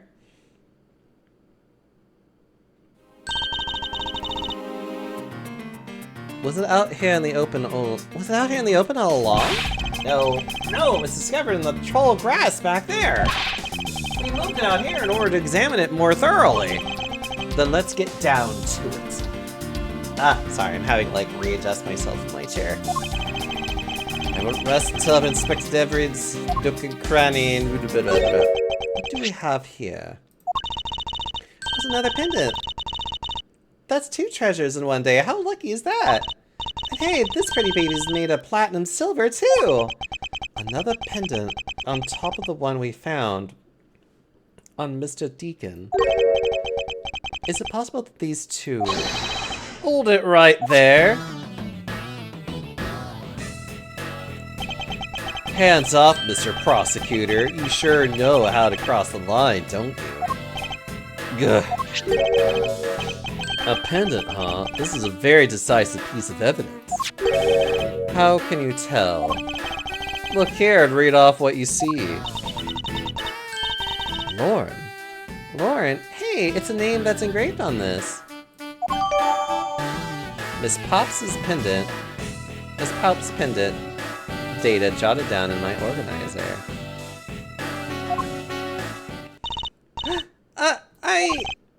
Aha! We have you now, Miss Kidnapper. No, you don't understand. Lolly, I can't believe you're one of my kidnappers. Or Lolly. Lolly. Lance! You're kidding! Miss Palps was one of the kidnappers? Yes. It was me. I held Lance hostage. So Miss Palps is one of the kidnappers.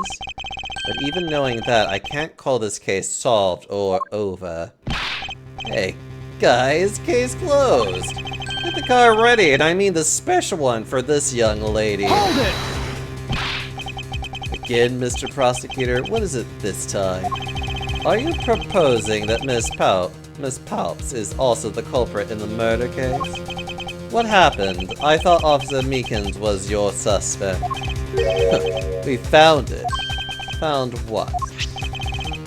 That officer's gun. He literally dropped it in the middle of a thick patch of grass. Your country's police are a shame. Just look at how careless they are. Who are you calling a sham? The officer's gun didn't show signs of having been fired, so it can't be the murder weapon. So Officer Meekins has been cleared of all charges, I see. And that's when a brand new suspect comes walking onto the scene. The murder only happened because the kidnappers started fighting amongst themselves. As I recall, it was you who said that, right, Mr. Prosecutor? Miss Palps, did you really kill Mr. Deacon? Yes, I killed him. I can't believe it. Thanks for the confession. Objection! Agent Lang, it's much too early to declare this case closed. Look at you, so sure of yourself. We've got the culprit's own confession and some very incriminating evidence. What more could you ask for? Miss Lauren Palps? Yes? I want to hear it from you. Tell me your side of all that has happened today, from the kidnapping to the murder. But why? I am a kidnapper and the killer. Isn't that enough? You're gonna cut your hair? It's fine if you're the one behind everything, but only if that is the truth. Now then, will you tell us the truth? Or is there some reason why you can't?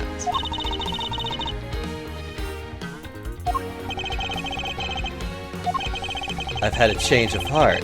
I think I'd enjoy seeing you sulk away as the losing mutt. Alright, you heard me.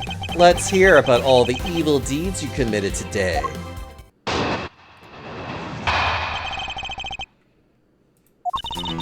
The one who came up with the kidnapping plan was the butler, Mr. Deacon. We knew that we could get rich by holding Lance hostage. Mr. Amano would pay anything to get his son back after all. Everything was going according to plan, but as soon as we got the money, Mr. Deacon turned on me and tried to kill me. There, are you satisfied? She just confessed her crimes a second time. At least you have the guts to admit what you've done. I can at least respect that much. Miss Palps, is what you said really the truth? Yes, it is. If that is the truth, it certainly isn't the whole truth. Because there is something that seems a bit too improbable in her confession.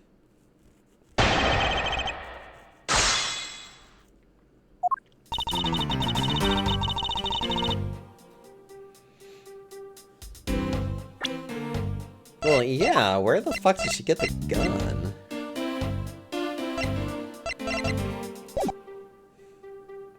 Hold it! How well did you know the victim? I've spoken with him only a few times at Lance's house. A few times, that's it. Yes, If they only met a few times, I don't see how they could have trusted each other. But if you hardly ever talk, then how could he trust you not to steal his plan? Knuckle back! That's completely irrelevant. He was planning to betray her from the very beginning. Which is why he chose someone he wasn't especially close to. Isn't that right, Sheena? Sheena. Yes, however, Mr. Deacon made a very poor choice. In the end, he was killed by the one he intended to betray himself. Ha! I bet he didn't see that one coming. We knew that we couldn't get rich by holding them hostage. You knew? How did you know something like that? Oh no, what should I do? Hey, what's wrong with her now? Come on, isn't it obvious? You're making her scary face again. You're making her scary face again, that's why. Why don't you try asking her in a nicer, more gentle way? No, stop it, Lauren. You're always like this. You always fall for the stern-looking ones. That's why you'll always be unhappy. Or maybe that's it. She's been bewitched by your icy glare. Mind your own business, Kay. Now then, Miss Palps, let's continue with your testimony. Yes, of course. Mama would pay anything to get his son back after all. Hold it! Why did you believe that? Anyone who knows Mr. Amano would think the same. Lance is that old man's greatest treasure. I suppose he would be to a doting father like Mr. Amano. I always figured that was it too. And I was happy. And I was always envious of Lance for it. Because your dad's... I got this pendant from my father. And I believe that as long as I have this, I'll find my father again someday. He'll welcome me into his arms, riding on the back of the Pegasus. A pendant. She must truly believe it to be the wings of Pegasus. Everything was going according to plan, but as soon as we got the money... Hold it! Would you mind telling us a little about the plan itself? Well, first we captured Lance. Oh, how did you do that? Well, Mr. Deacon did that on his own, so I don't quite know. Bah, and here I thought you knew how to steal people away. I shudder to think she would do with such knowledge. Sorry, I really don't know, but somehow Mr. Deacon was able to contain him. All we had to do after that was wait for the ransom to be paid, but... Deacon turned on me and tried to kill me. Hold it! Why did you think he did? I have no idea, but maybe he had a plan on doing so from the very beginning. Miss Palps. Wait, Mr. Deacon planned to kill Miss Palps from the very beginning. Was that ever really likely to happen? What should I do? Should I raise an objection? I'm sorry, but I don't think what you just claimed is all that likely. Huh? I don't think Mr. Deacon would have ever been capable of killing you. Yeah, because that is her father.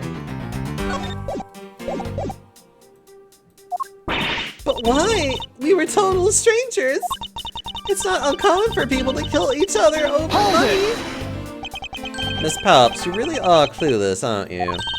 What do you mean? You never knew what your role in this kidnapping was, nor do you know who you really are. But I do, and I can show you with this piece of evidence. This proves that Mr. Deacon wouldn't have been able to bring himself to kill you. Take that! Why are you showing this to me? What about the pendant? This horse pendant, along with this piece of evidence, shows who you really are. Take that! These two pendants resemble each other, wouldn't you agree? Hey, you're right. They're the same color, and they're even made of the same material. I believe that these two pendants are actually one. Shall we give it a try? Wow, it's totally Pegasus. But why? Why does my pendant match up with Mr. Deacon's? You're a smart lady. I'm sure you can imagine why that might be. Well, it can't be! So the two make a set. It's just another trinket. It's not as though this changes anything. You lack imagination, Agent Lang. Very well, I'll show you with this evidence. This is the piece of evidence that gives meaning to the Pegasus pendant. Hold on.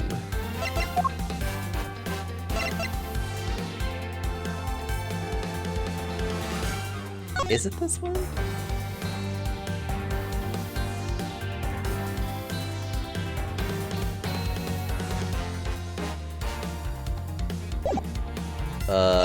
Hold on. I might be overthinking this, and I probably am. It probably is just his dossier. Take that! Oliver Deacon was just an alias for this man. His real name was Colin Devoret. The name that is etched on the horse pendant. What? An alias? I suppose he had to hide the fact that he was a felon somehow in order to live. And it makes sense given that it's written in Mr. Devoret's dossier. But what I really wanted to point out was this. This specific section is what reveals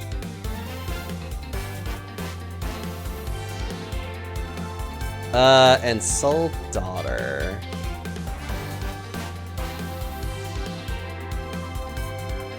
Take that! Mr. Devoret had one daughter, and her name is Lauren Palps. That's a lie! That person was not my father! He couldn't come out and tell you he was your father because he was in hiding. However, I believe he was trying to secretly watch over you. Do you still believe that a man like that could kill the daughter he was separated from? Or even that such a man would allow his daughter to get involved in a kidnapping plot? Not so fast! And what is so funny, Agent Lang? You're good at making things up in your head and deciding it's the truth, aren't you? What are you trying to say? Your thinking is much too innocent. After all, I thought of another possibility. Is that so? Well, let's hear it. I'll grant you that the two of them are father and daughter, but isn't it possible that they both knew that fact? It was no coincidence that the reunited pair became involved in the House of Amano. And the two of them made good use of their meetings to plan this little kidnapping. Wouldn't you say my scenario is perfectly probable as well? So this is the version of how things might have been. You don't have any proof that they didn't know of their true relationship, right? And you're saying that the two of them committed the kidnapping together? That's right, as one really rotten family. Is that really what happened? I'd better take a long, hard look at the evidence. What if it's all bullshit? Nice alternative reading, like, yes.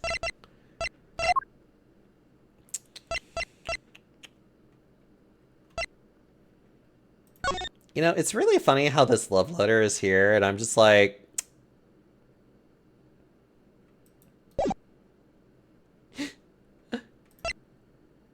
It's engraved on the back, gun, the dossier.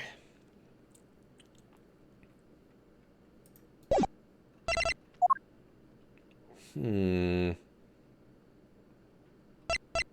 were 3 kidnappers.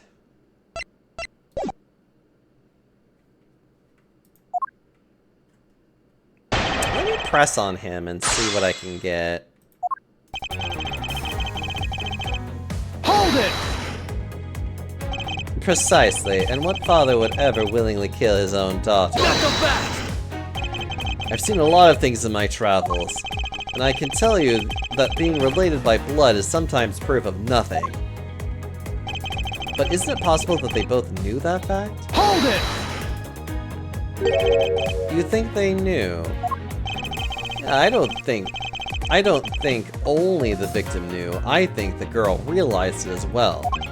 They both knew who the other person was, but they had to pretend they didn't. Because he was on the lam.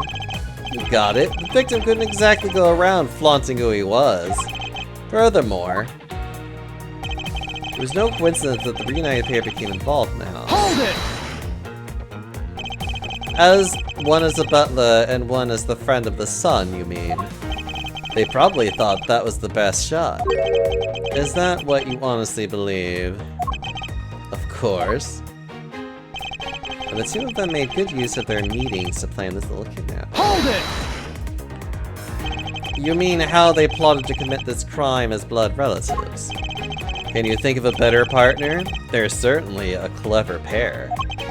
The butler and the girlfriend, no one would ever suspect that they were in fact family. Ling watching Parasite and getting the absolute wrong take like a fucking cop, of course. Yes, from the very beginning, they painstakingly practiced those rules well.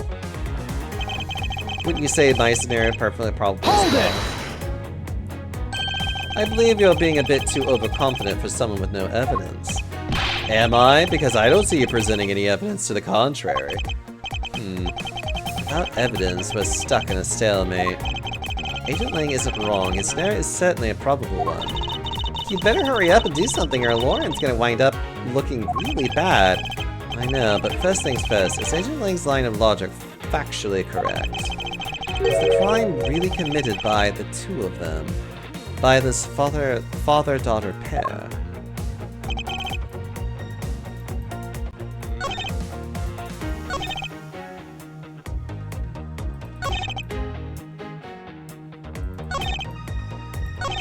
What am I missing? Custom separated hand. This was left in isolation room.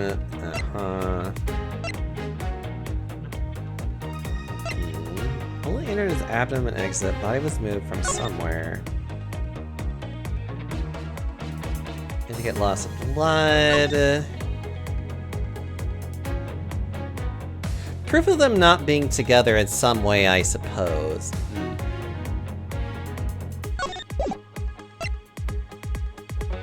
Shaped like a horse, Colin Dovray is engraved on the back. Lauren.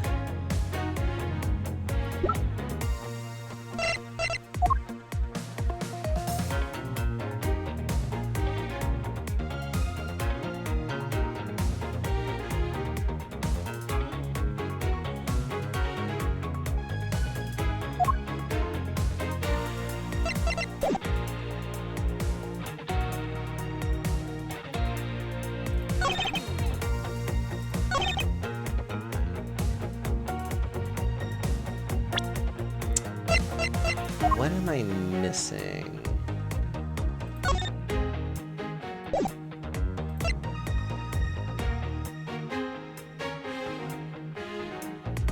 Ling's whole theory hinges on the idea that the two must have been in contact with one another, so maybe something that disproves that then?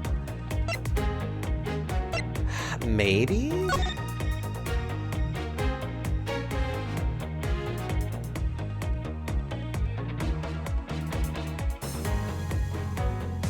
Oh. Yeah, he's been under constant surveillance. Like, they've been on surveillance, though. The dossier itself would be proof of that. Wouldn't they have Yeah.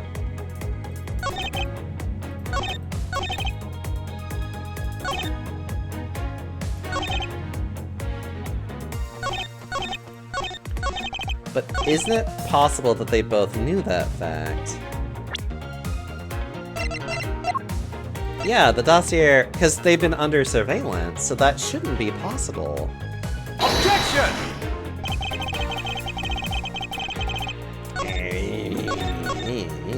I have to find the right place for this now. I think it is the dossier. Because the dossier is the only thing that really states a very concisive, but despite our surveillance, he has yet to show up. And sole daughter are. Which means that they've been looking.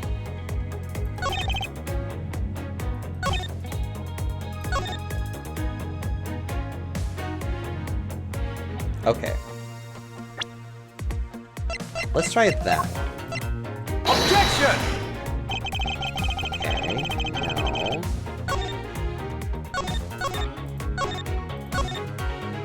It's gotta be something else I'm missing.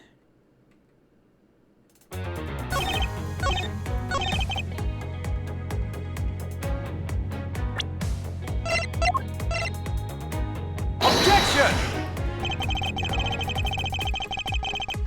What am I missing then? What? If it's not that, then what?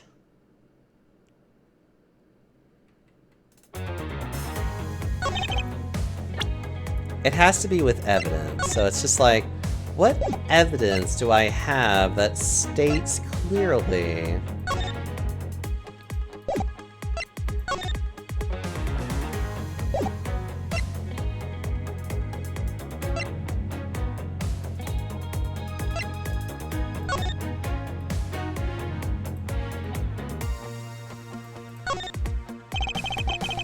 It's engraved here.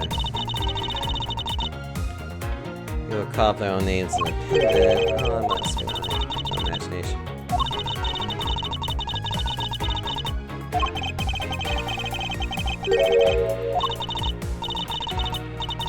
For that wearing flash accessory.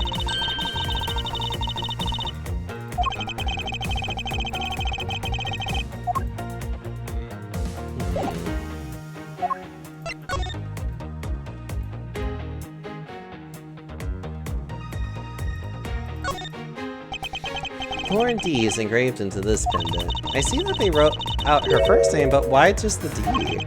Maybe it's the result of poor planning? I guess. Well, at least if I had to shorten my name, I would make it K Faraday. That way, even if you just sounded it out, it'd still say my name, K Faraday. I suppose if I had to do the same, it would be the abbreviation as M. Edgeworth. I think you should abbreviate it as M.E. Get it? Who would have thought that this little pendant could stir up such a...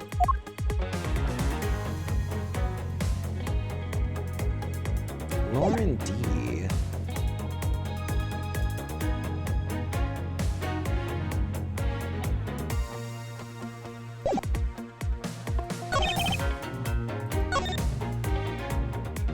There's no coincidence that the reunited pair became involved in the house of... It is interesting that it is Lauren D instead of anything else.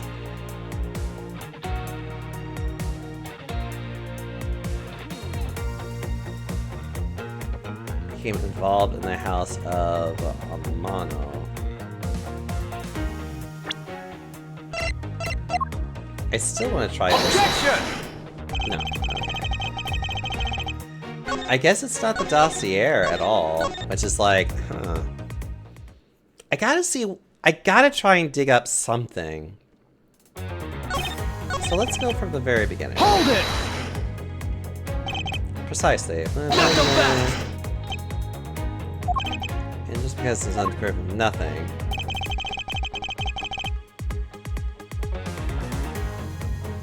Hold it! You think they knew? Yeah, I don't think only the victim knew. I think the girl realized it too. They both knew that who the other person, and they had to pretend that they didn't, because he was on the lam. Got it. The victim couldn't exactly go around flaunting who he was. Furthermore, Hold it! and the other one's friend saying, "Yeah, probably thought it was a shot." Is that what you honestly believe? Of course. Hold it! You mean how they plotted to commit this crime as blood relatives? Can you think of a better partner? He's certainly a clever pair, the butler and the girlfriend.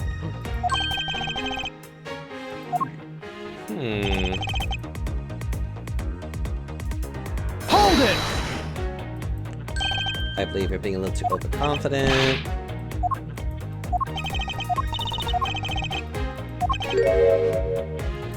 Why this father pair?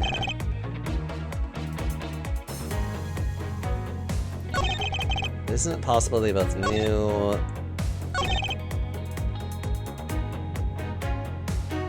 To plan this little kidnapping.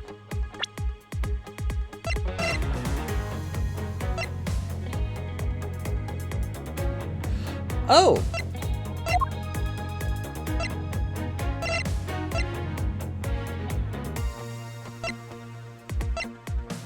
Oh, I think that's the logic here.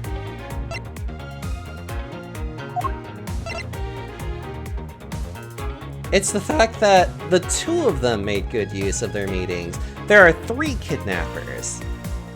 Objection! That's the flaw in the logic. It's the number of kidnappers. The kidnapping wasn't planned by just 2 people alone. And what kind of proof do you have of that? Quite simply, there were 3 kidnappers. 3! 4 costumes were stolen from the Wild Wild West area's back room.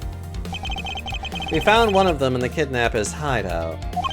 But as for the other 3, we can assume they were being worn by 3 different people. We also found a set of 3 cups and 3 folding chairs that were used in the hideout. It all clearly points to a 3-man group, and I believe this third person is the real mastermind behind the kidnapping. Who? Who is this mastermind? I present to you the brains behind the kidnapping.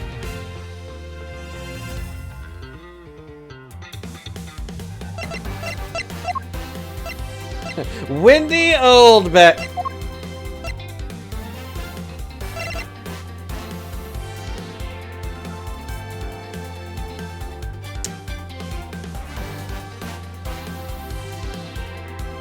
Actually,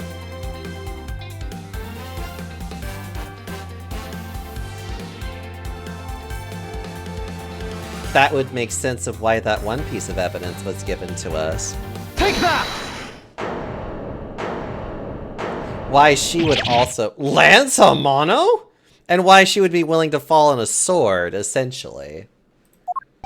Yes, the abduction was in fact schemed up by Lance himself.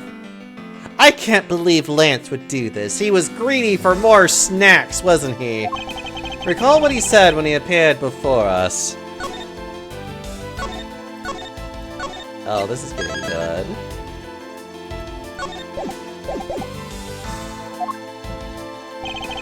Did you see the faces of your kidnappers? No, I didn't see their faces, but 2. One was a woman. However, there were 3 kidnappers, which is in direct contradiction to what he said.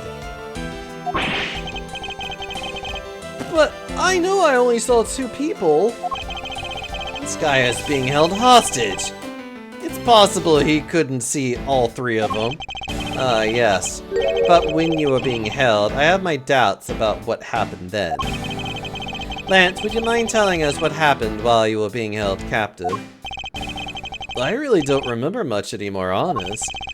But if I don't tell you at least something, you won't believe me at all, will you? I was kidnapped yesterday morning. They had me shut in that room blindfolded the entire time.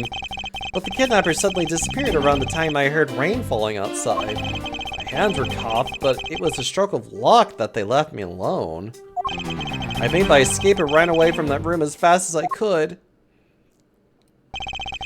Through the underground passage, I presume. Are you okay?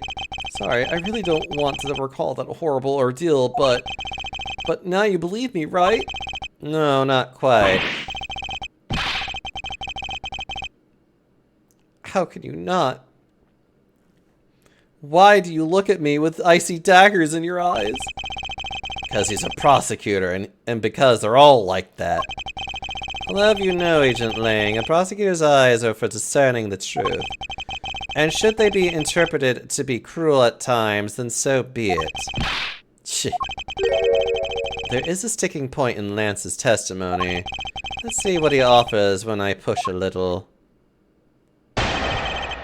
Yeah, the blindfolded part definitely is the, like, how do you know how many there were if you're blindfolded?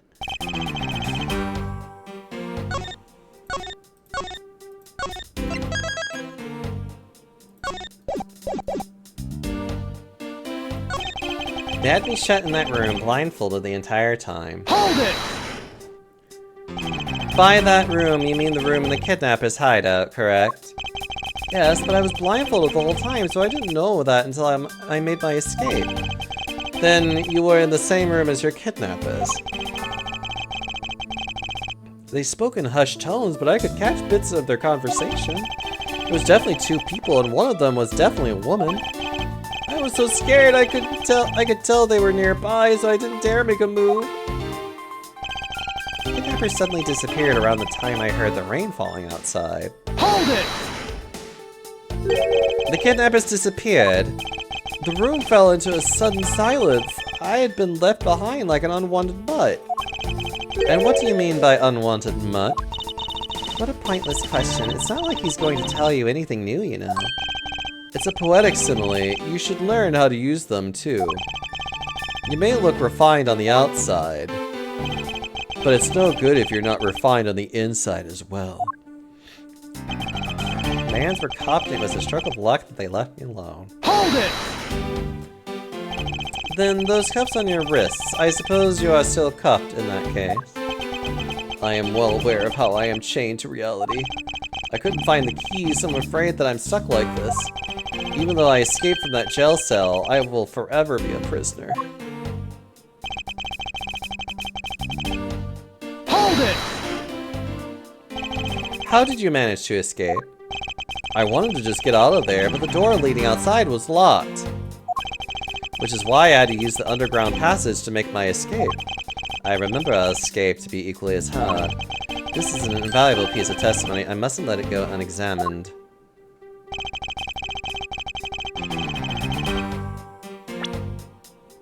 You little fucko. Well, this was used to jam the handle to the doors to the hideout door. Objection! You little liar. You say that the door leading out was locked, but was it really? I'm sorry. The fact that it came off. We're talking about that room behind the salon front, right? Look, I heard it took quite a few men to get that thing open, right, Sheena? Yes, that's correct. Then take a look at this. What is that, a sword? It's not an especially reliable one if it's broken like that. Allow me to start from the end. My conclusion is that the door was never locked. It was simply held shut by this sword, which was used to jam the handle.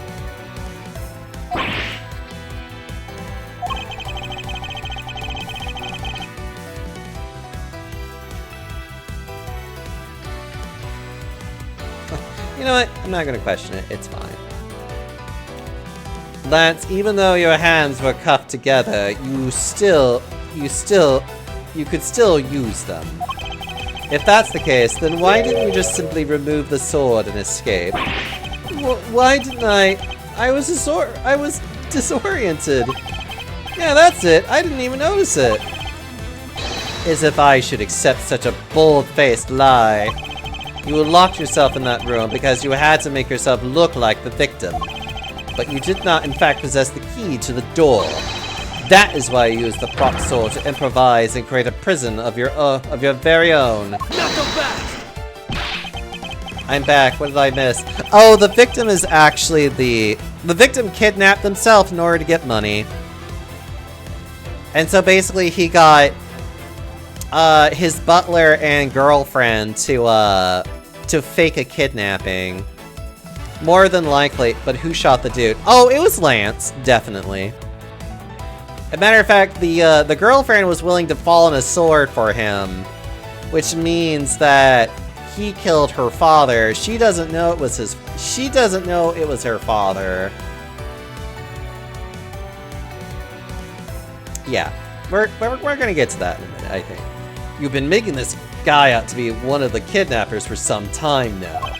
I wonder if you've forgotten something very important along the way. And what would that be? A motive! What else?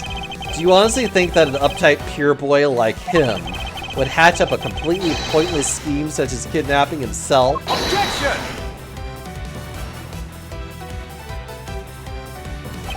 This proves that Lance did indeed have a motive to commit the crime. The one piece of evidence that was like, why? Why is this relevant? The love letter. Because it's from Tender Lender Loan Company, which means he doesn't have money. Or somehow needs a lot of money to pay off something. Take that! To put it simply, Lance has a very urgent need for money. This is hardly your typical love letter. It is in fact a collections bill. It appears an upstanding boy has accumulated quite a debt.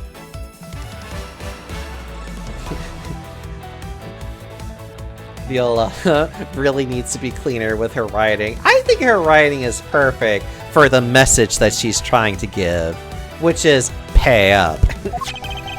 Isn't that right, Lance? I need to get things out of the way so I can move other things around. There we go. Looks like it's hard being the son of a rich man, too. It must be rough when you have to resort to stealing from your own old man, huh? Alright, I give up. I abducted myself. Lance! It's over, Loli. In this life, we really are bound to our fates after all. All I wanted was to go with you to a new town, somewhere where no one would know us. I wanted us to be well off with that $1 million, but now that dream is over. Man, I would... $1 million is definitely tempting to do a lot of things for. Would I kill someone for it? Oh, Lance!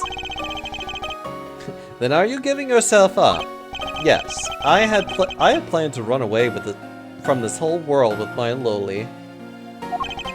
Oliver even helped us with the plan, but then he had to go and stab us in the back.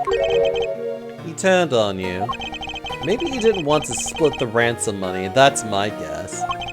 It happened almost right after you made the drop-off. When we were alone, he attacked me all of a sudden. After a brief struggle, I was able to contain him and keep him under control. We left him inside that room as Lily and I made our escape. We wore different costumes and split up. Lily left first in the Blue Badger costume. That would mean the person opposite Meekin saw was Miss Pouts. But right then, the old man had just had to wake up. I was careless, and he tackled me pretty hard from behind. Then Oliver put on a Bad Badger costume. Took the suitcase with $1 million and ran. I contacted Lolly right away and warned her that he had a gun. They had no idea that they were related, so I thought that it could only end badly. I still don't believe it! That person was not my father! Because if he was, I just killed my own father! Loli, then it really was you.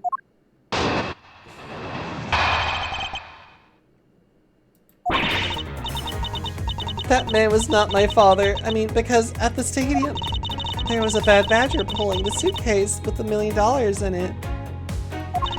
But the badger pointed his gun at me, aiming to shoot me dead. That's why I used the gun I got from Lance. There was a gunshot, and the other person crumpled to the ground, and I ran, scared for my life. I think the big picture is finally coming into focus, don't you? Loli, forgive me, I didn't think it would turn into something so frightening. If only I could have protected you. So, Miss Palps, she shot her own dad without even knowing who he really was. If what she says is true, are you saying she's lying? But why would she lie about something like that? What purpose would it serve? You would be surprised how often people lie without even realizing it themselves, Kay. Huh? What's that supposed to mean? What I mean is, listen very carefully to her confession once more and you'll see. I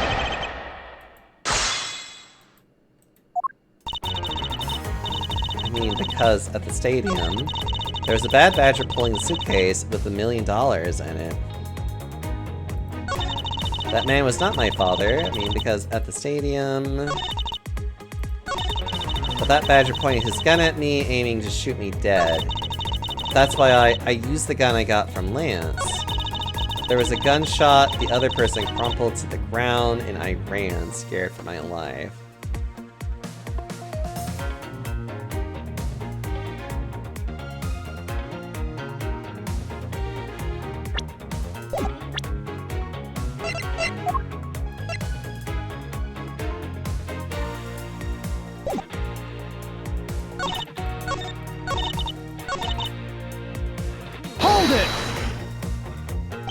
Please calm down and let's slowly talk through this.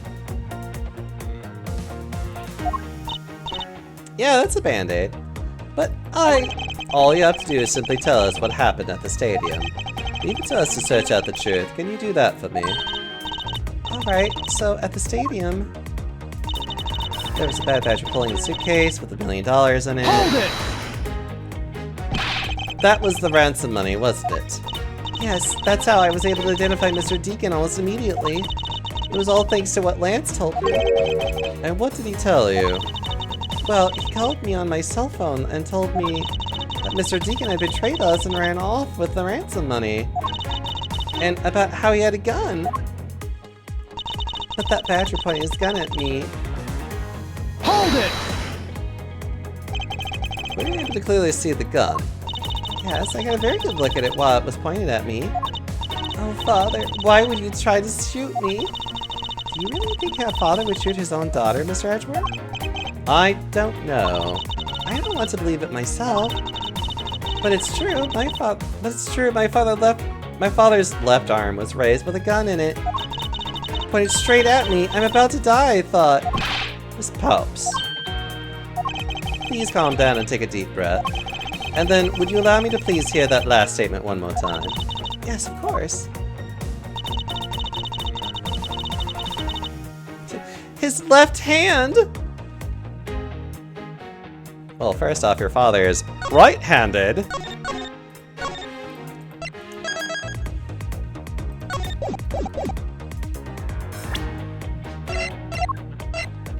Objection!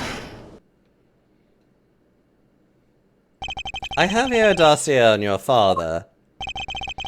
And according to this, your father was right-handed. Then, the person pointing a gun at you from atop the stage was not Mr. Deacon. Knuckle back!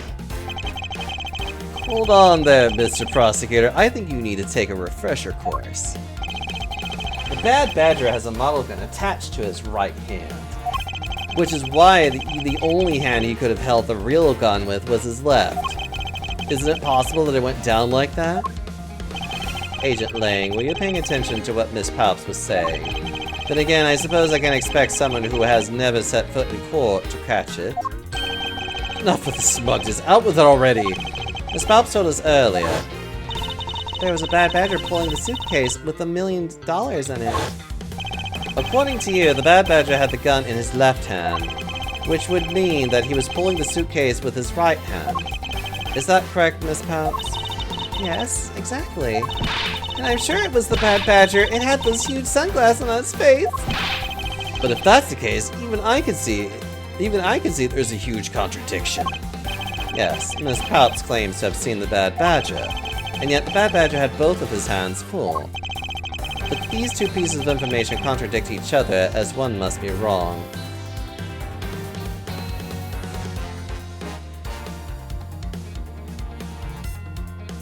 Both hands were not occupied. No, they were both correct. They are both correct.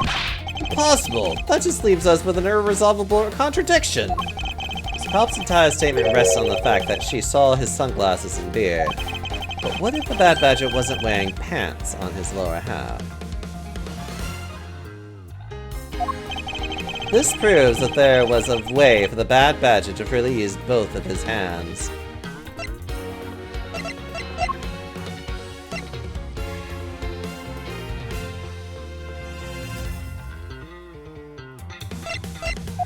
You know, we haven't used this at all. Is it this? Take that! The costumes have two parts to them, a head and the body. Oh, I get it now.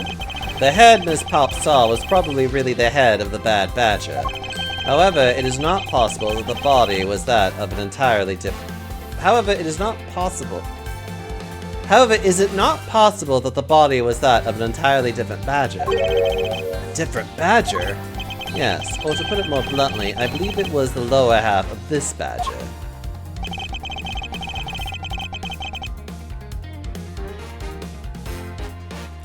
Probably just this one. Take that! What the heck is that? It's the proto-badger.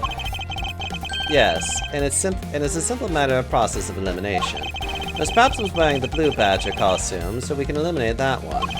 And the pink badger is the wrong color, which would have been incredibly obvious. All that is left is the proto-badger costume. Miss Palps, who was the one who wore the proto-badger costume? That would be Lance. Knuckle back! Are you saying what I think you are? That Lance Armano donned the bad badger head and pretended to be Mr. Deacon? On top of which, he plotted to shoot Miss Palps while wearing that hideous thing? The stage that was set up in the stadium was nothing more than that, a setup. And its purpose was to lead Miss Palps into believing she had committed murder. Standing there in front of Miss Palps and pretending to be the victim, it was all done so that she would pull the trigger. I have no idea what you're talking about. What exactly would I have to do? Why exactly would I have had to do all of that, huh? There is but one reason, Lance Amano. You are the real culprit behind the murder of Mr. Oliver Deacon. What? No! That's slander! Take it back! You take it back right now!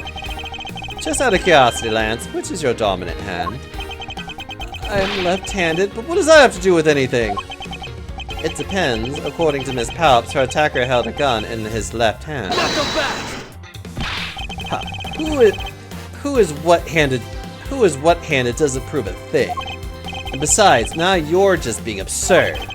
It's not like the proto-badger is bulletproof. One misfired, he would have found himself dead, right? Objection! Of course, logically, if he had been shot, he probably wouldn't be here with us. But I believe he had thought of that as well and prepared accordingly. And this should be all the evidence you need. This is how Lance made sure he wouldn't be hit by a bullet. Take that! We found one half of the Bad Badger costume in the hideout, a broken one. It was not the same one that the victim was wearing, plus it was missing something. And that something was the model gun that the Bad Badger carries, which can fire blanks. What? Miss Palps, where's the gun you used now? I threw it away into the sea. That makes it a bit tough to verify what it was. Although I believe that we can safely assume that it was the model gun in question.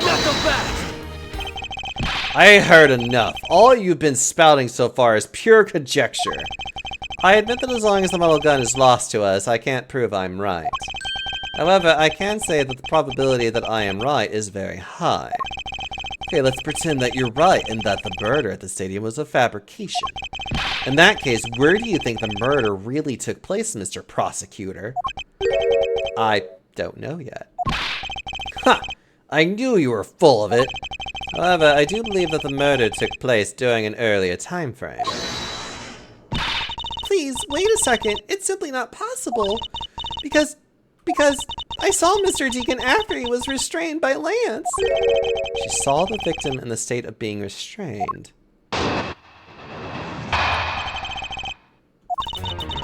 Came back to the hideout long after the other two.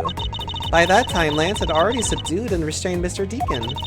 He had tied Mr. Deacon securely to the beam in the room next door. After that, the two of us put on our costumes and made our escape. So Mr. Deacon must have escaped after the two of you left, right? We thought that it'd attract too much attention if we left together, so I left first. We planned to meet up again at the stage in the stadium. But then, as I was walking through the park, I got a call from Lance on my cell phone. Oliver managed to escape. It looked like he was waiting until I was alone. He also stole the gun from me at that time. And then the murder happened. Thank you. Hi, Baku. Thank you for the 42 months, by the way. Whoa. Mr. Deacon must have overheard their plan to meet up at the stage. Well, Mr. Prosecutor, Miss Palp saw the victim with her own eyes. Which means that the victim was still alive at that time, wouldn't you agree? Why does that sound wrong to me? There must be something amiss about this account. Let's see what happens when I examine it in more detail.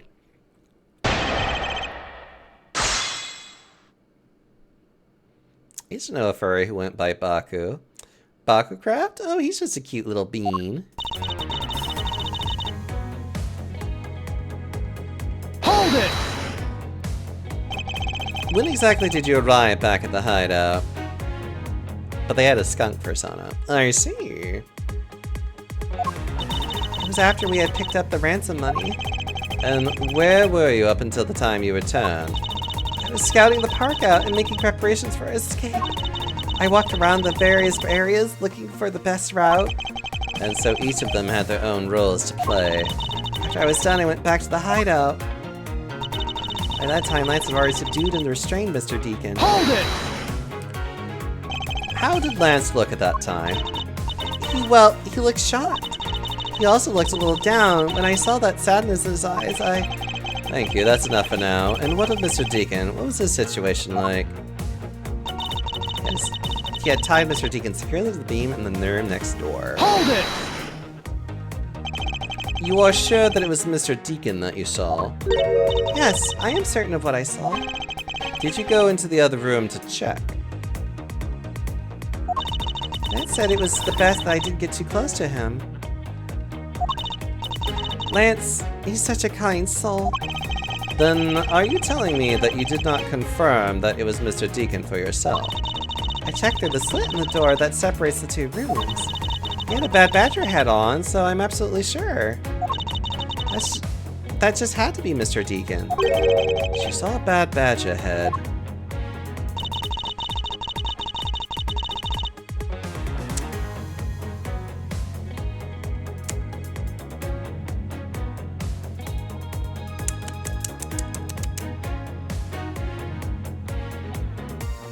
She saw Edgeworth. That's who she saw. Because the Bad Badger was next to him when he woke up. Hold it! So the tied up Mr. Deacon was still in his bad badger costume. Yes, and? It would appear that she misread the whole situation. What now? Should I raise an objection? The person you saw was not the victim. What? Why not? I will tell you why not with this. This, Miss Palps, shows us the person you saw was not the victim.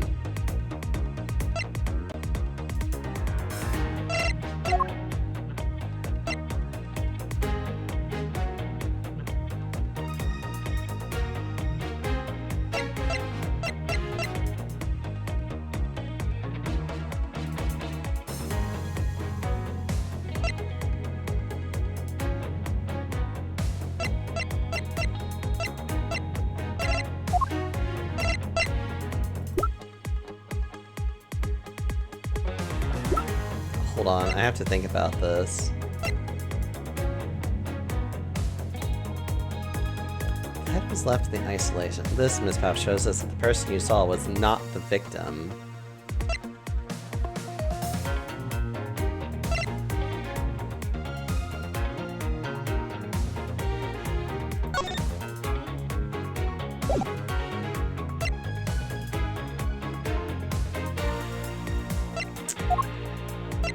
He was likely wearing one due to his foot shapes and the lack of blood.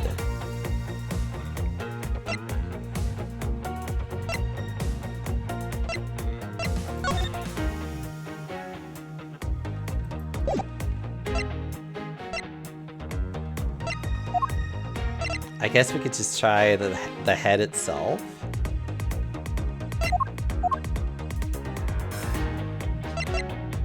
Take that! Miss Palps, the person you saw was not Mr. Deacon at all. Huh? The person you actually saw was this person. Me! It was me. Huh? The person I saw was you, Mr. Edgeworth? I always thought it was a bit odd. Why would the kidnappers abduct me even after I had handed over the ransom? It's not as though I saw the face of the kidnappers. If I were them, I would have just taken the $1 million and ran. But in the end, there was a point to it all. It was to make me look like Mr. Deacon. And if that was the reason for which I was abducted, then I believe we can assume that the victim was already dead at that time. Well, Lance, am I right? That's... You showed Mr. Pops a person, namely me, with a bad badger's head on, and then made your costume escape together, or so you pretended. What do you mean he pretended? Exactly that. I believe Lance watched you escape, and then doubled back to the hideout. Probably to come and remove the bad badger head from my unconscious self. And to create his fake prison with a prop sword, he then escaped via the passageway. Hold your tongue, boy. Don't get caught up in the tidal wave of words coming out of Mr. Prosecutor's mouth. Tidal wave? We've heard a lot come out of you, but I've yet to see a shred of evidence. The victim's betrayal and his subsequent detainment? All of that could have happened while you were out cold. That's right, you were out for quite a while, Mr. Prosecutor. Even if that were the case, Mr. Palps, Miss Palps would have still seen me tied to that beam. I was scared of Mr. Deacon, so I didn't go into the next room. So I really had no idea if you were in there or not, Mr. Edgeworth. You see, it would seem that you can't prove a thing. Who said that? Please wait. Mr. Amano. Oh, Mars, my boy. It looks like you're really giving it your all. Lance, it's not good to cause trouble for others. Dad? Let's see, you are the one in charge of the investigation, correct? Yeah, that's right. Sorry that my son has been nothing but trouble. This probably won't make up for anything, but I have some evidence for you. Oh, do you now?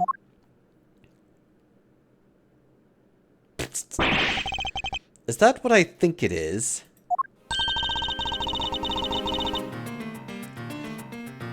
It's the Bad Badger costume the victim was wearing, and a gun! 2 guns. I couldn't wait around for the police, so I went and found these myself. It appears that they were disposed of in the sea. Ugh.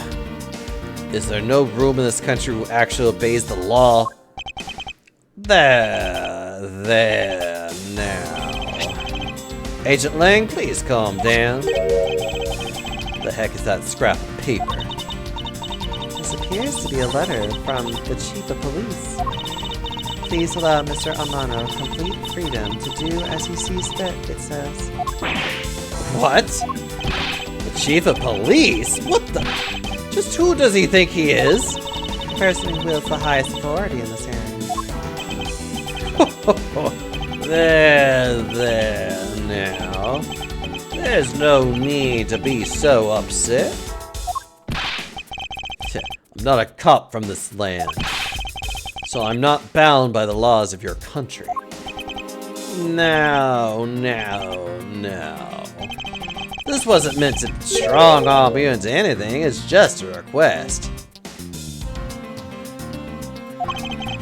I'm only asking that you please respect the laws of the land. Can't really say no to that, however, returning to the topic at hand. It doesn't matter who found the evidence, its value remains unchanged.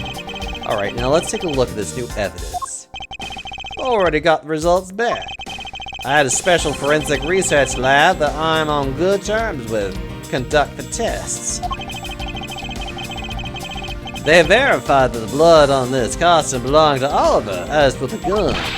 The only fingerprints they found were yours, Lord. What? You disappoint me, Miles. I can't believe that you would cause my son such stress and heartache. Thank goodness I was able to find the final piece of evidence. With this, you'll have no reason left to push my poor boy around. That's it. These are the case-making pieces of evidence. Huh, I'll be the judge of that. Oh, what is that, first off? What's this? It looks like there's something inside the costume head. Hey, they sparkle. I bet they're really valuable. Fairly certain Interpol agents do not, in fact, have diplomatic immunity. Sorry, but they're just pieces of beer. But why are they in here?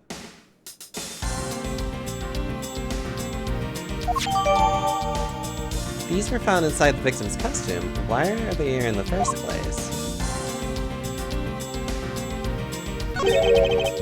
This bullet hole looks kind of burnt around the edges. Those burn marks were left by the gunpowder. This is the most important fact. Why is that? Because it is proof that the victim was shot at point-blank range.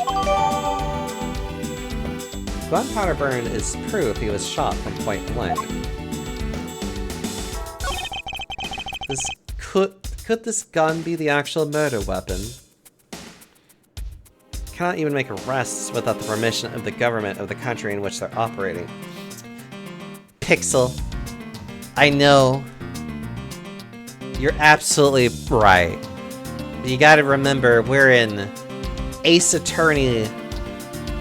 We're in Ace Attorney land where logic doesn't make sense. Used to kill Deacon was originally stolen from guard by victim during escape. Well, are these not the most definitive piece of evidence you've ever seen? Thank you, Dad. This should be enough to convince Mr. Edgeworth over there.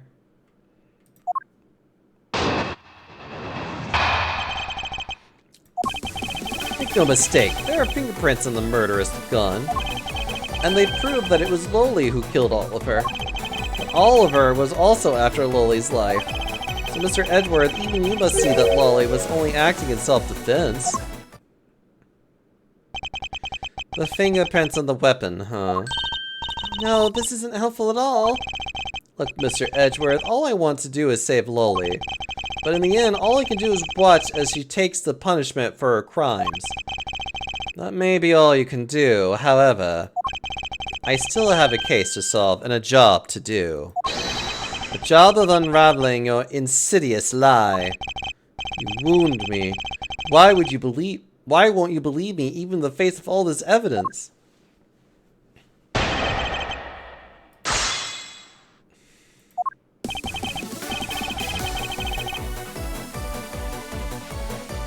Hold it! Those fingerprints, are you sure they belong to Miss Palps? There's no mistake about it. Though through my connections, I have the best forensic technique money can buy before. I find that to be a bit peculiar. Are you trying to pick an argument with me? What should I do? Should I raise an objection? Perhaps I should wait and see how this pans out first.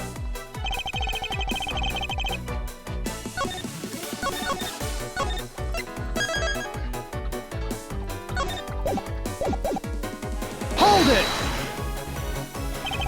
You sure are calm for someone who's accusing his own girlfriend of murder. You have it all wrong. Allowing her to pay the price is a form of love. She says that she also wants to pay back her debt to society, but... Hold it!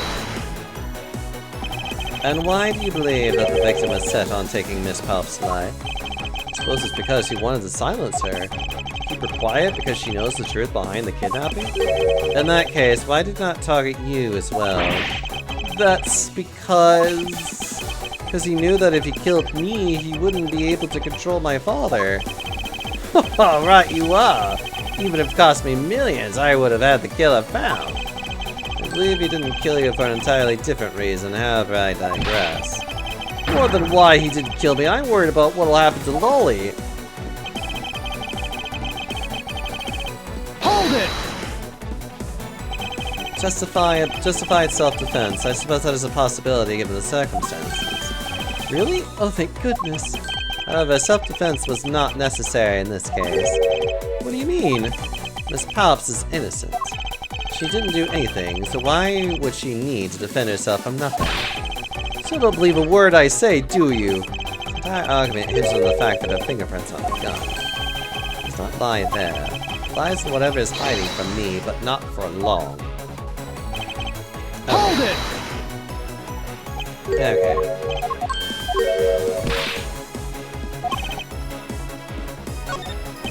Frankly, I don't believe that Miss Palp's prints should be on that gun to begin with.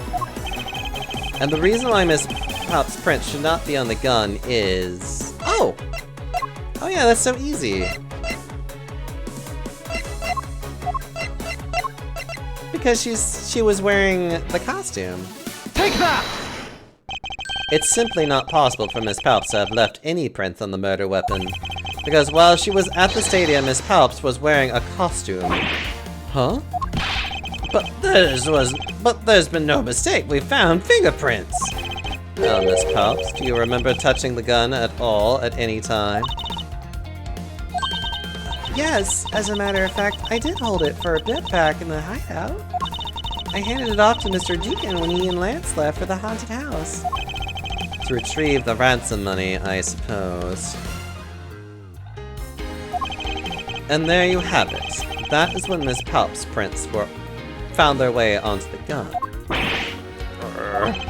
You understand now, Mr. Amano? The fingerprints do nothing to prove that Miss Palps is the murderer. But you still don't have anything to prove that she isn't the killer, right? You seem very adamant about insisting that your girlfriend is a cold-blooded killer. Oh, Lance! What? No way! I'm incredibly worried about her. But that doesn't change the fact that you don't have any evidence, right? That's where you're wrong. I have the evidence. How?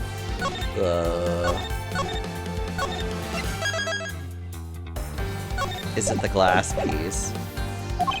The story that Miss Palps killed the victim at the stage in the stadium, the whole affair is simply not true because that was not the real crime scene but a setup. This proves the real murder was not committed at the stadium at all.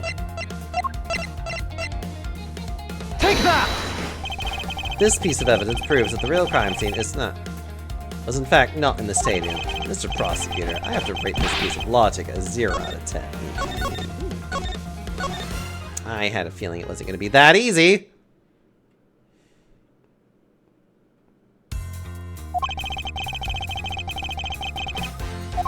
The whole affair is simply not true because that was— oh wait, right, that's a setup. Wait.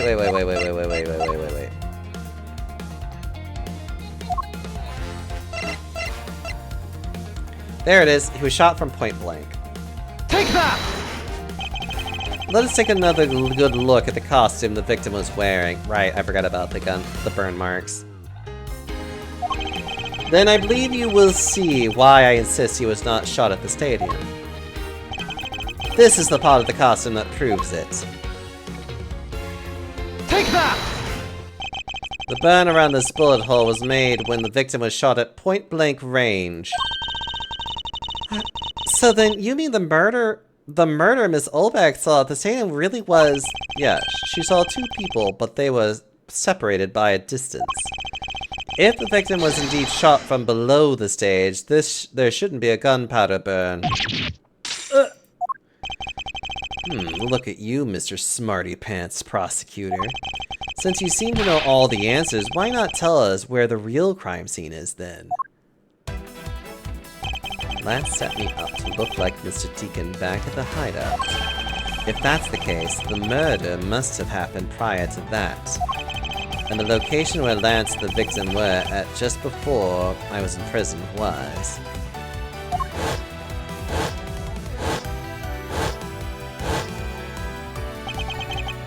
got it. I know the real scene of the murder. The real location in which Mr. Deacon was killed is here! At the haunted house! Take that! I think it's not unreasonable to assume the murder took place in the haunted house. The haunted house? Yes, and I have proof that it is highly likely that the victim was killed here. What proves that the real scene of the crime was the haunted house? There we go, now we can say it. Take that! These were inside the costume of the victim. Inside the costume the victim was wearing, they're fragments of a mirror. A mirror? And what does that have to do with anything? Indeed, you don't exactly expect to find pieces of a mirror inside a costume. Yeah, that's actually pretty dangerous. However, there's one place I can think of where there is a plethora of mirror fragments. And that is the haunted house. Lance Amano, I propose that you killed Mr. Deacon with the revolver in the haunted house. After that, you stole the blue Badger-mobile to move his body to the Wild Wild West area. The timing of when the blue Badger-mobile was stolen confirms this as a fact. Miles, my boy, say no more! Sorry, Mr. Amano, but I cannot do that. Not so fast! Be quiet. Yes, please do something! Stop that boy from speaking any more nonsense! Ernest Amano, correct? I meant you. Now be quiet, Gramps. How dare you! I don't need words. The only thing I require is evidence. Decisive evidence. To call these mirror bits decisive is a bit too presumptuous, Mr. Prosecutor. What? Sheena. Wasn't there a mirror in the kidnapper's hideout? Yes, there was a mirror in there. A mirror that's for the haunted house. You see, isn't it possible the fragments got into the costume there? But Agent Lang, there were no fragments on the floor, so the probability is very low. Not so fast! Probability? Zhang Li said, on truth's path, the word probability does not exist. The only thing that does is definitive proof. The question, Mr. Bronner, is do you have that definitive proof you need? That's a good question, do I?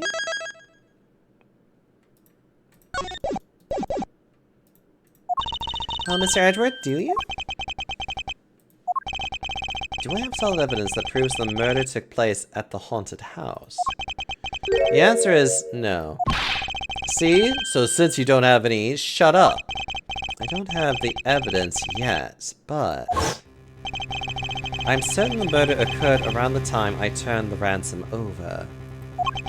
At that time, the only people at the haunted house beside myself were Lance and Mr. Deacon. If I can prove that the murder took place at the haunted house, then I can prove Lance's guilt in connection to the murder. What now, Mr. Edgeworth? Agent Lang, I have a special request. Yeah? I'd like to prove to you that the scene of the crime was indeed the haunted house. Why in the world are you asking the werewolf for permission? Because I don't really have a choice if I want to find the truth. Alright, permission granted, but you're not to touch a single thing, got it? That won't be a problem. All that's important to me is the truth to be brought to light. It doesn't matter by who or how it's done, as long as it is.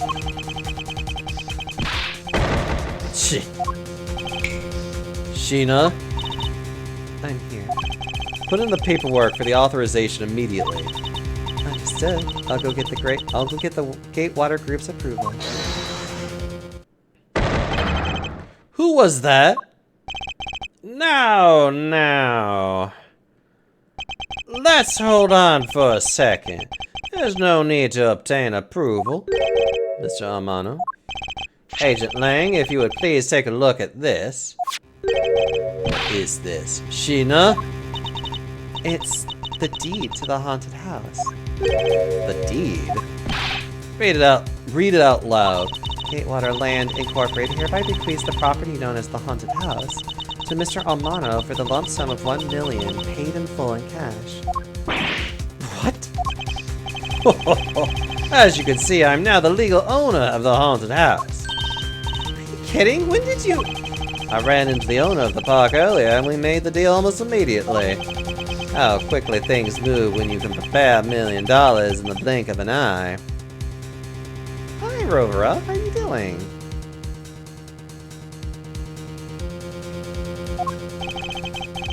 That $1 million you paid, don't tell me it was... Oh, that's right.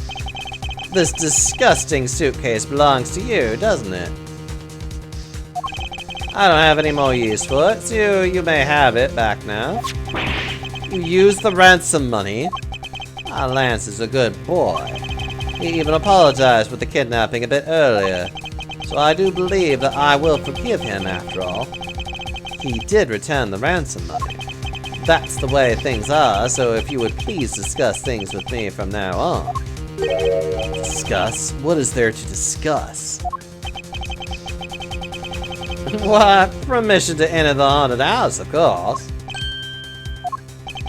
While we were busy listening to Lance's story, Mr. Amano was out there preeminating us. Permission to search the haunted house is denied. End of discussion. Agent Lang, I want you to arrest that girl. Miles, you should hurry on home now, my boy, before I really lose my temper. Mr. Amano definitely has the deck stacked in his favor here. What should I do? If I leave it like this, the truth will be lost forever. The truth will be lost forever.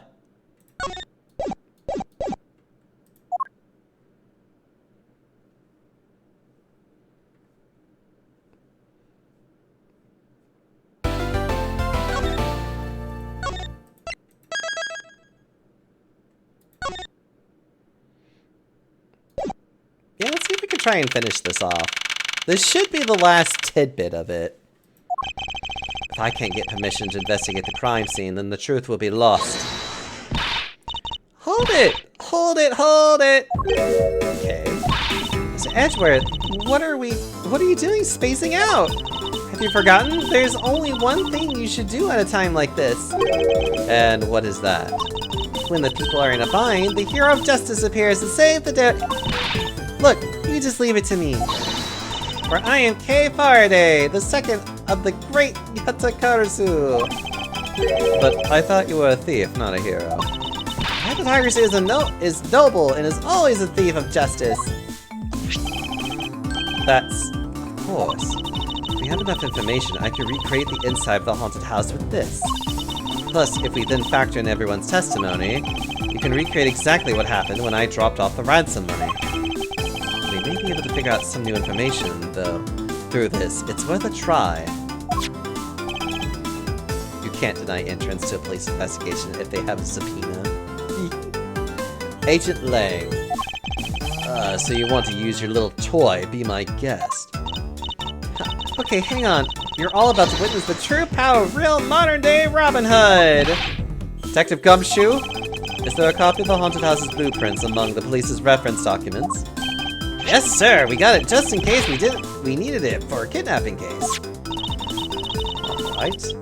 Alright, I'll input the haunted house data then.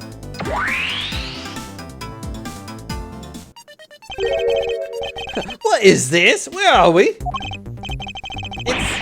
It's like we're inside the haunted house. Even if we can't inspect the real location itself, the path to the truth slumbers here. If I can successfully navigate my way using logic, I'll ultimately arrive at the truth. Now then, I believe I'm ready to investigate the crime scene. Okay, what should I recreate first? We haven't figured it out yet. Maybe I have, and maybe I haven't, but I'm going to make you do all the hard work. Very well, I'd like to inspect the moment in which I was ambushed by my abductor. Two of them were definitely in this place at that time. If I can verify that, it may provide me a new lead. I just come out into the hallway after leaving the bunny inside the dining room. At that time, I saw a badger slumped over on the floor at the end of the hall. Was that a badger doing... What was a badger doing all the way down there? I also thought it strange. However, I thought that maybe it was simply a mannequin that was set up there for an atmosphere. Readjusting. Because, of course, and I keep bumping my mic.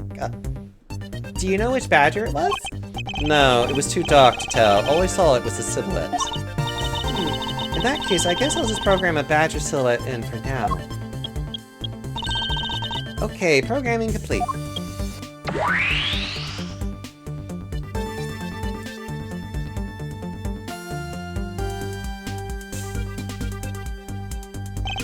Then I started walking towards the exit. And that's when you were struck from behind, right? Yes. That's odd. The hallway is a dead end. Where did your assailant come from? There's only one location I can think of. I believe my assailant was lying in wait here. Take that! That doll I saw wasn't really a doll. It was, in fact, a costume kidnapper. Oh, so he used the costume as the perfect camouflage to blend in with the rest of the house. We're kind of hoping, wishing that June will pass by quickly. Aw, there's nothing wrong with the birthday. But I do hope June goes by well for you, though. Precisely. He waited until I had made the drop-off and was about to leave.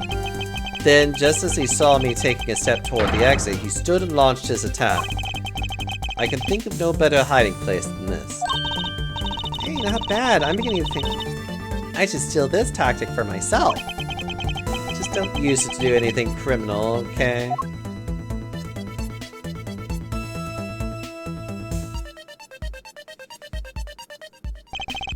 Well, lads. What are you asking me for? As one of the kidnappers, I figured I should give you the chance to confess first. I was one of the kidnappers, but I don't know anything. I did come up with a haunted house, but I never set foot inside. And I left Oliver in charge of picking up the ransom money. He didn't set foot inside. Is he telling the truth, or is that a lie? Alright then, you're claiming that it was Mr. Deacon who assaulted me.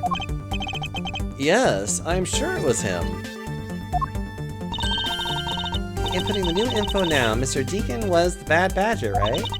Since Bad Badger has a gun attached to its right hand, I'll have to change it so the weapon is in its left hand.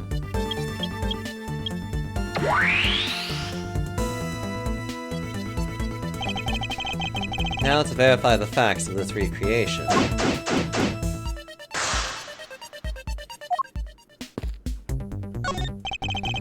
It's a replica of myself. You were totally oblivious to what was behind you, huh? Yes, I suppose I was also to blame for what happened to me. It was incredibly dark, which was all the more reason I should have been more alert. I vowed to never be caught by surprise again.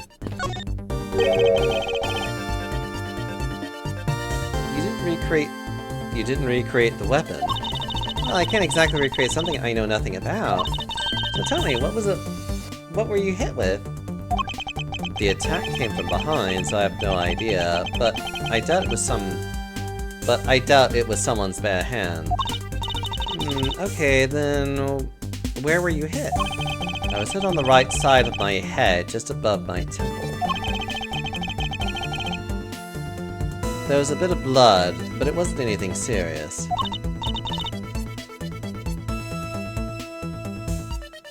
I was thinking I could maybe restuff one of my plush pandas.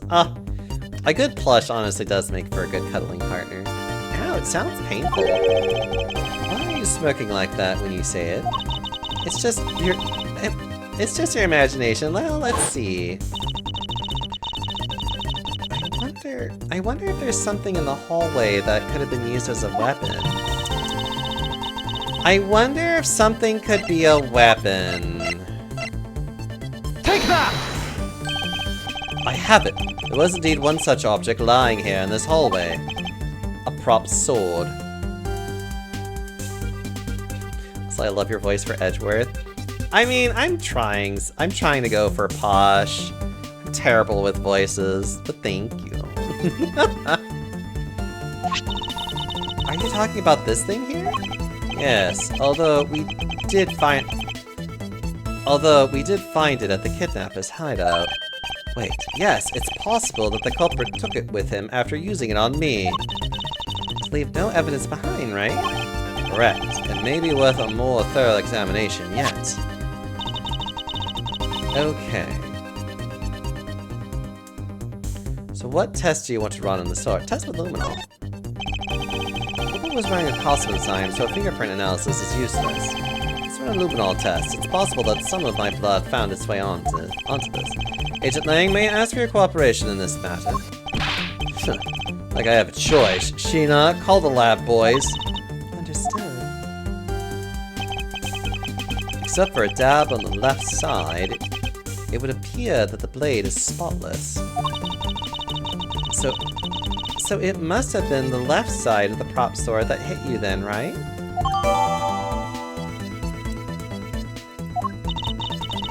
Okay, I'll update the recreation with this new piece of info.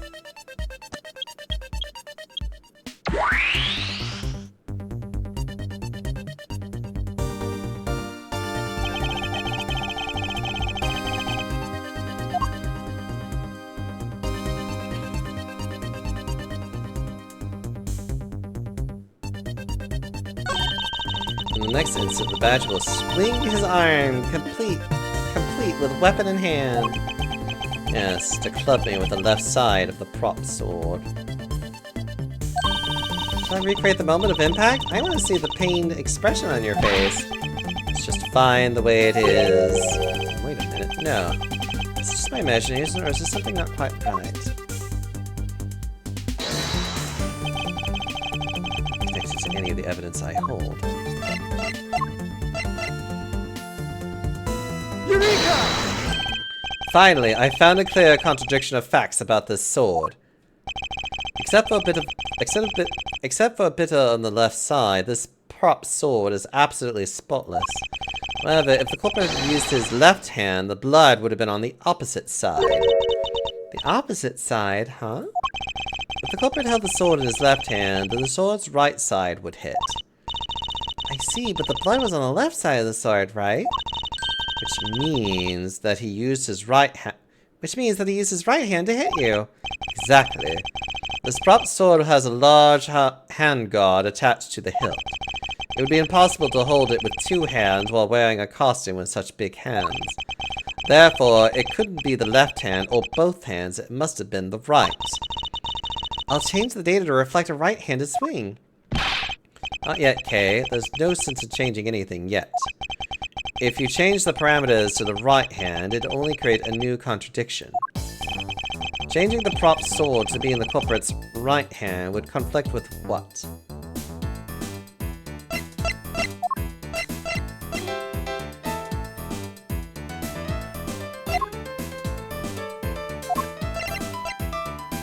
Take that!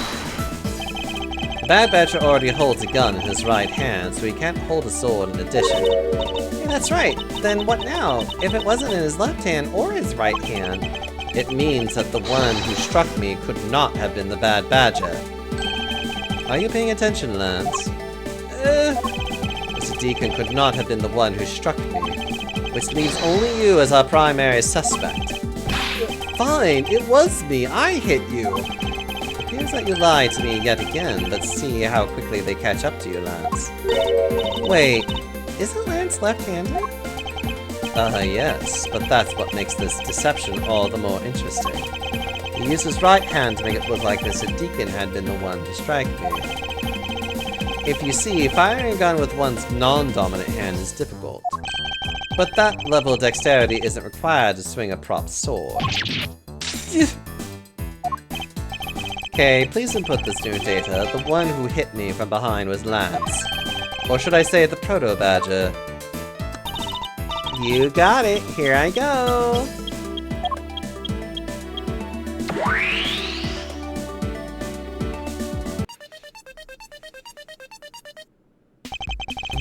Now we have a faithful recreation of the situation around the attack on me. Alright, all we have to do is examine this new recreation and... And what exactly is so funny, Agent Lang? Amusing little gadgets sure packs a punch, right, Sheena? Yes, it was all I could do to hold my laughter in. Hey, don't make fun of little thief, you mean old werewolf. Hey, he and Mr. Edgeworth bring out the best in each other. You've had your little fun, but now it's my turn. I have sat quietly by listening. But the crude conclusion you two keep spewing don't whet this wolf's appetite. There's no guarantee that your toy will always show the real situation at any given time. All it displays is whatever information you put in there, right? Well, when you put it that way... Your suppositions are wrong. It's not your fault, so I'm going to let you in on this.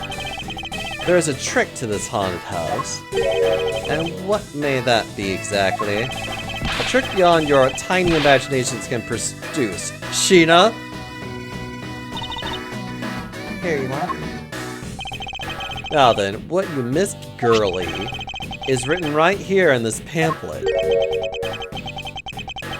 The 7 Wonders of the Haunted House. The Disappearing Badger. Gateway Land is full of mysteries. See if you can find and experience them all. The 7 Wonders of the Haunted House. The Disappearing Badger. What is this? I say that someone around here is fond of theatrics. And as you can see, they set a doll down at the end of the hallway for that purpose. Basically, the blue badger you saw was just a stupid doll. How can this be? Guess that throws your whole theory about it being your attacker right out the window. But that can't be right. Maybe the culprit hit the doll somewhere.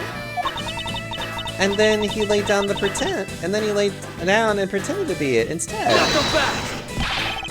If the criminal couldn't even hide himself in the hallway, how could he hide a giant doll?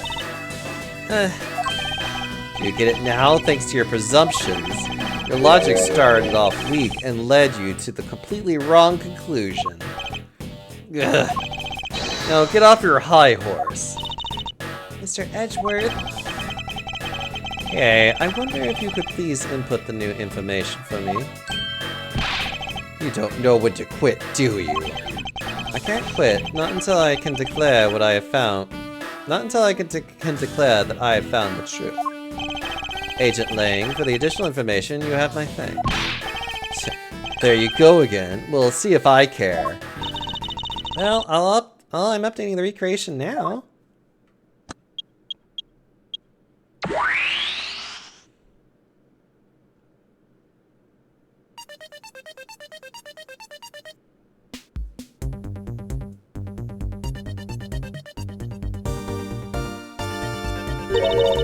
That looks really weird. Look at how it changes from the blue badger into the proto badger all of a sudden. If the slumped over badger was just a doll, where was my attacker hiding? Well, that's what we're going to find out, right? So come on, Mr. Edgeworth, let's go. Yes, let's. This recreation can't be right, which means there must be a contradiction somewhere.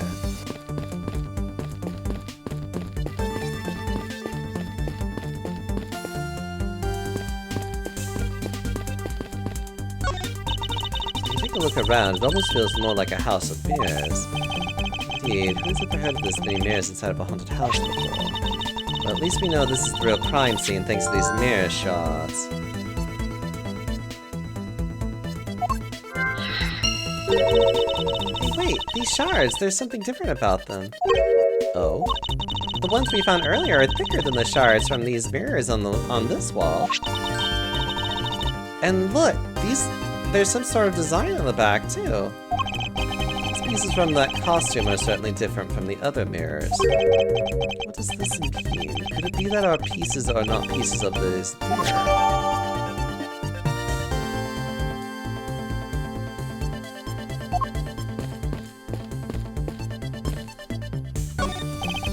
Pieces of a set of armor and a pile here. I think they almost always have sets of armor inside haunted houses. I suppose this sort of interior design is meant to bring out a sense of abnormalcy. Why do all your explanations have to be so hard to understand, Mr. Edgeworth? Now try explaining again, but this time so that even a thief like me can get it. That may prove to be a most difficult task. This is where the proto badger shows up in our recreation. Yes, now the question is, where did he come from? Yeah, but there's no place to hide in our current model. There must be an inconsistency somewhere. Oh, right.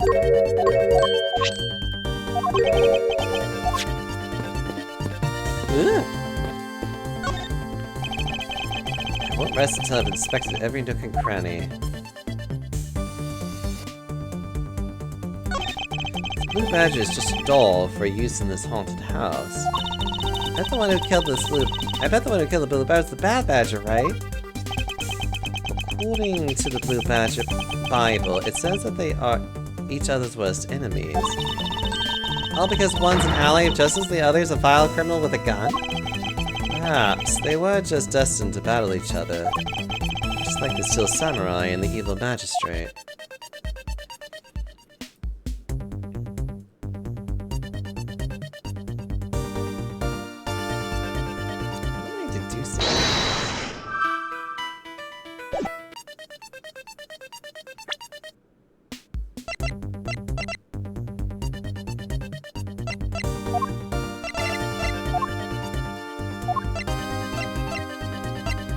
What am I deducing here?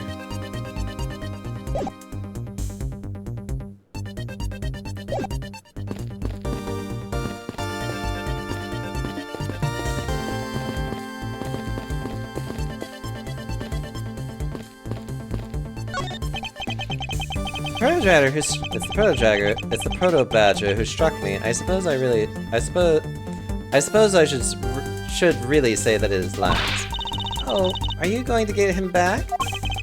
I need not resort to violence when the lawsuit I plan to bring to court will survive.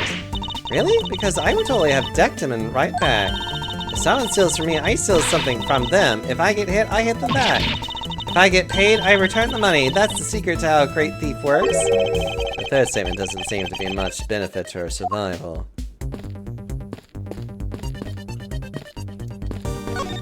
I can't believe what I'm seeing, sir. Just face it. I'm saying it. It's like out of some crazy dream. Except that this isn't a dream. This isn't a dream. This is something Kay's gadget. No wait, this is exactly like a dream, sir. I've never been so impressed. It's a miracle. Someone is easily impressed. I'm so glad you like it. So, this is a Oh, so this is a product grid. Now I wish I had one too. Well, once this is over, I'll let you play with it for a bit. Once this is over, I'll let you play with it a bit if you want. You do that for me, pal? Thanks. Alright, let's wrap this case up already. It's times like these that I wonder if they understand the seriousness of the situation. What am I deducing?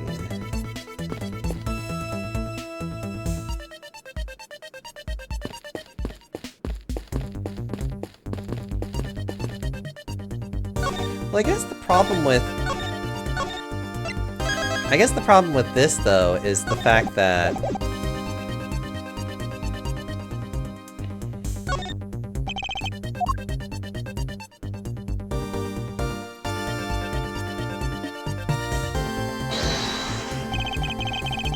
next to any of the evidence I hold.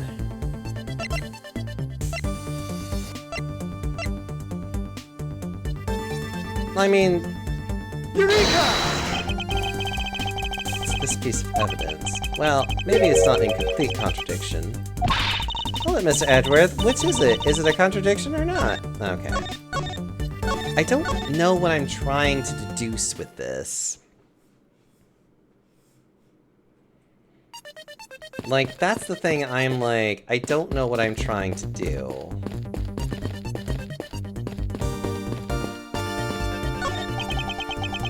For letting it, reject not those who seek the truth. So keep in mind that I'm not doing it for you, I'm doing it for the truth. Don't worry, I understand, we may have different methods, but our wish is the same. So if you notice anything worthwhile, I have no obligation to talk with you. Well, I'm fine with just little thief in solving this case. That toy, it's very well made. That's because it's the heart of the noble thief, Yatakarasu. Okay, that may not be something you want to advertise to everyone. So, Sheena, what exactly is the source of these extra-dimensional... What is exactly the source of the extra-dimensional... I believe this is nothing more than a projection from that girl's toy. So, it's all an illusion, right? Yes. Hey, don't treat this like some sort of silly light show! I mean, it kind of is, though. You can lie all you want, but it will be all for naught, lads. As soon as I expose the truth, you will be placed under arrest. How can you do this?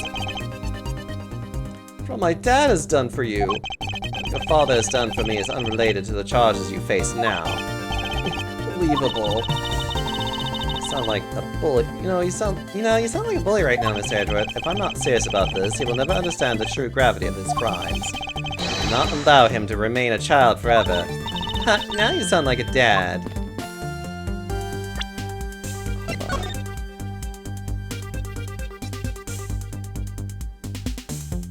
Wait, the disappearing badger.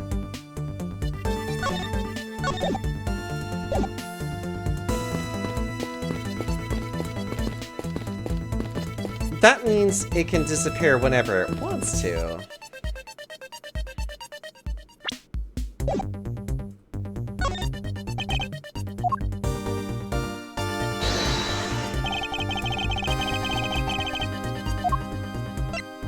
Eureka!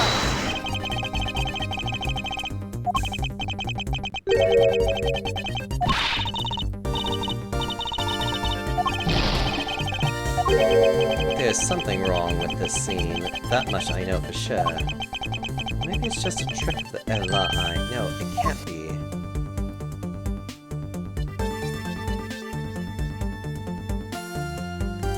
What am I deducing?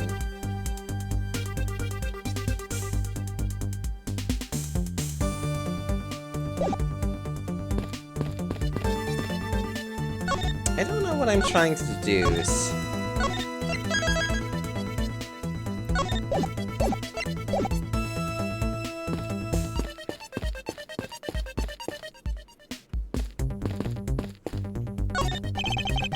By my hand, I will prove your innocence in the murder of Mr. Deacon. Please do not fret. It will soon be over. Do you not trust me? That is... The face is all beat red in his pouch. No, I can't. I have Lance. Molly, don't tell me that you like that guy more than me. That's... Oh, why am I so pathetic? I'm so easily swayed by even a single glance. What exactly is she going on about? I think you have another guilty person on your hands, Mr. Edgeworth. Boy, what is the meaning of all this? You going to pay me back for all I've done for you with the conviction of my son? I've not forgotten your debt to you. I've not forgotten my debt to you. However, your son's crimes are a separate matter. But I cannot ignore the truth that is right before me. I will regret the choices I make.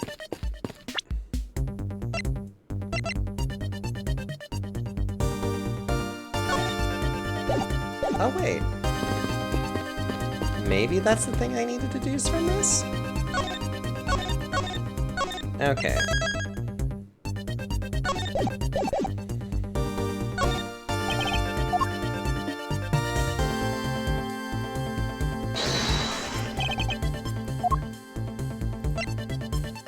Eureka! Hold on a second here. There is something wrong with this blue badger. There we go. Huh? Like what? The way the belt is on him is opposite of how it should be. Did you make a mistake? That can't be. I input the image data exactly as is on the pamphlet. So then, why is the blue badger dressed up in reverse?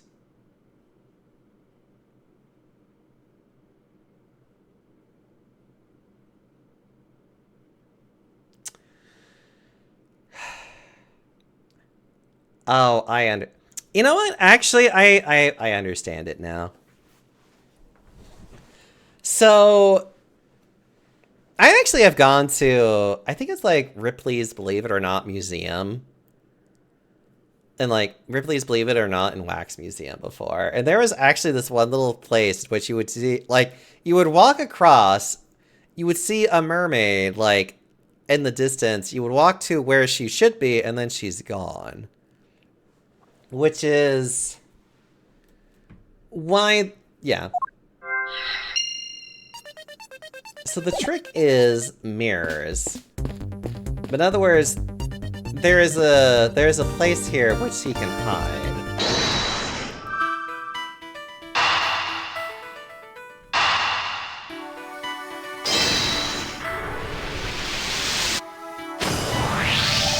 Okay, do you remember what you said earlier?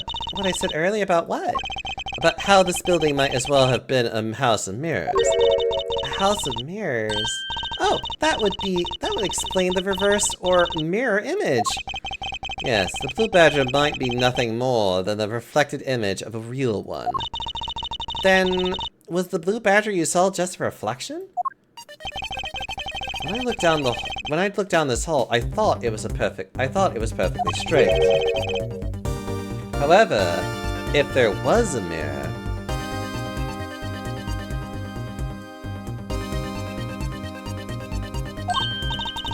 oh, then it would actually form an L shape, right? Precisely. I was deceived. The hallway was almost pitch black, and there was a beam in the way that obstructed my view of the other hallway. But why build this place like that? It sounds pretty pointless to me. Hey, this house is just another attraction at an amusement park. They created a mirror hallway for a very specific purpose, one I could point out to you. This was the reason they built a mirror hallway.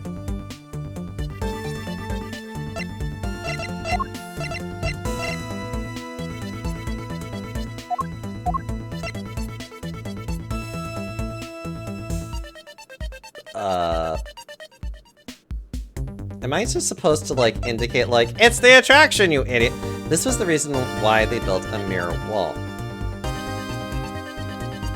Take that!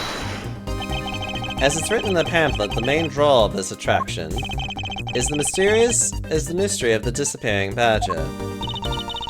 You mean they built the mirror for that trick alone? But you said you saw the badgers that was definitely still there. That was true. At the time, however, doing this allows someone to make the blue badger disappear in a flash.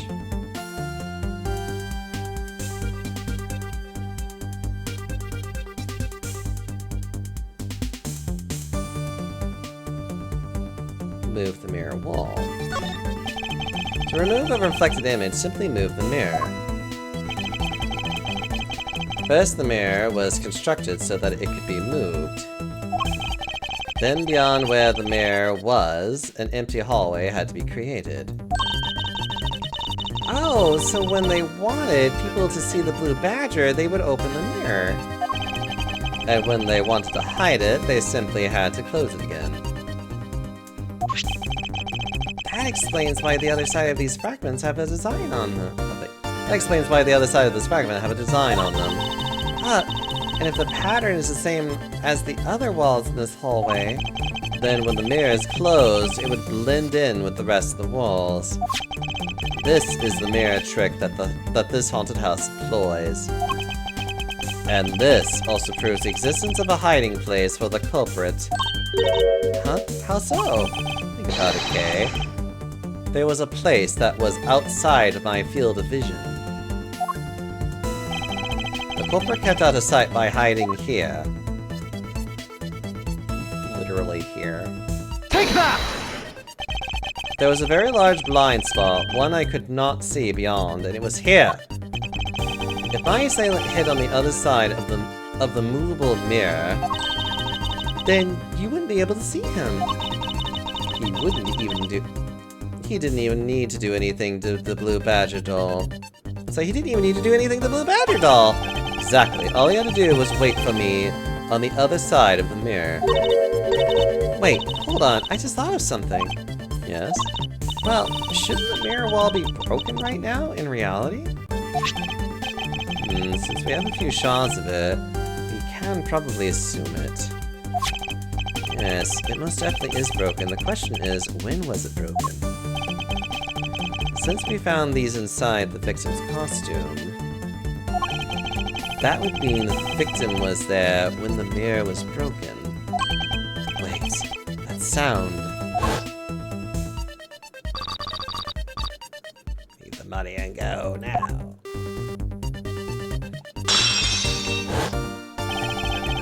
The sound I heard was most definitely the sound of a mirror breaking. I'd like you to input some new information.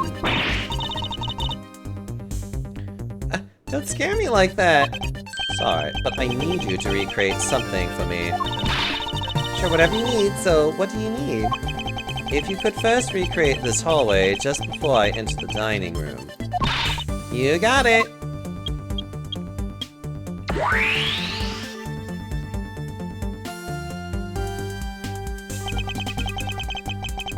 Now this, I believe, is how it was right before I entered the dining room. Although at the time, I thought it was but a single straight hallway. And then I went inside. It was around then that I heard the sound of a mirror shattering. You heard what?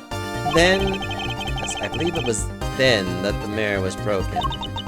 Okay, so then when you step outside into the hallway again, the mirror wall should no longer exist. Okay, please recreate that. Got it!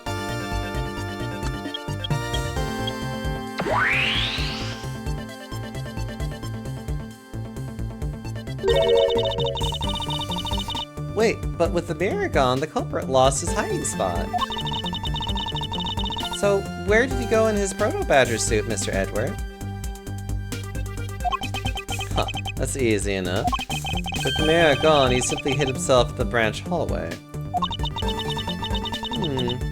I think this about wraps it up. Looks like we finally solved everything! No, not yet. An even larger contradiction has now reared its head.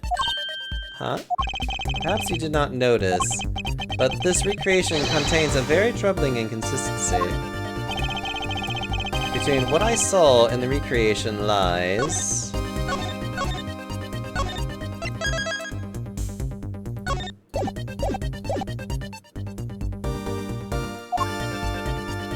well, at the end of the hallway.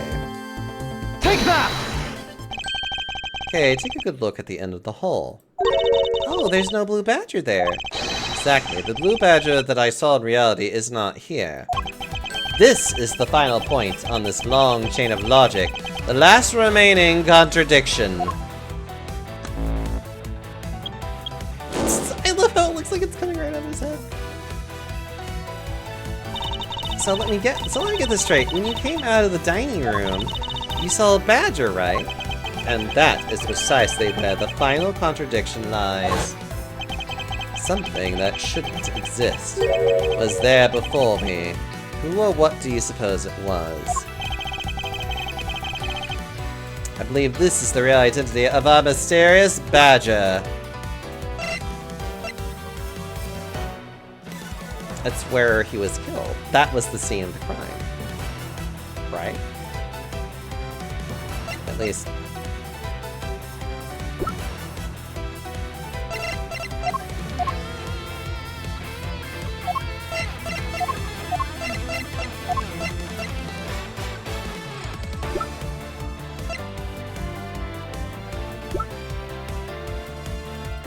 I believe it's the Bad Badger costume.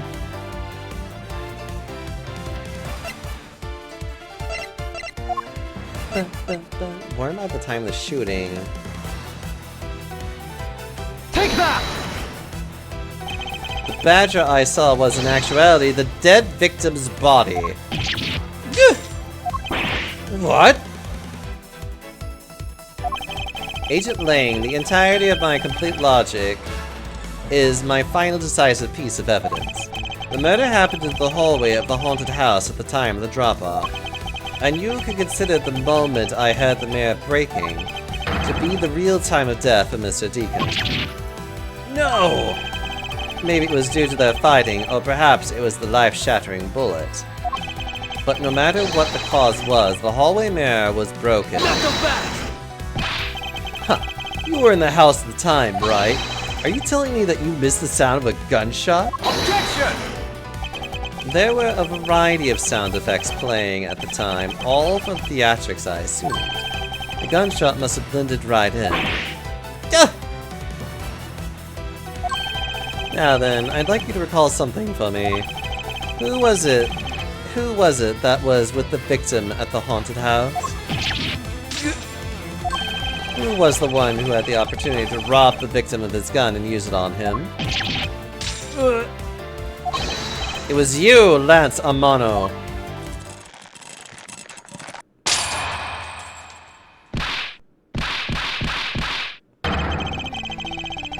I'm sorry.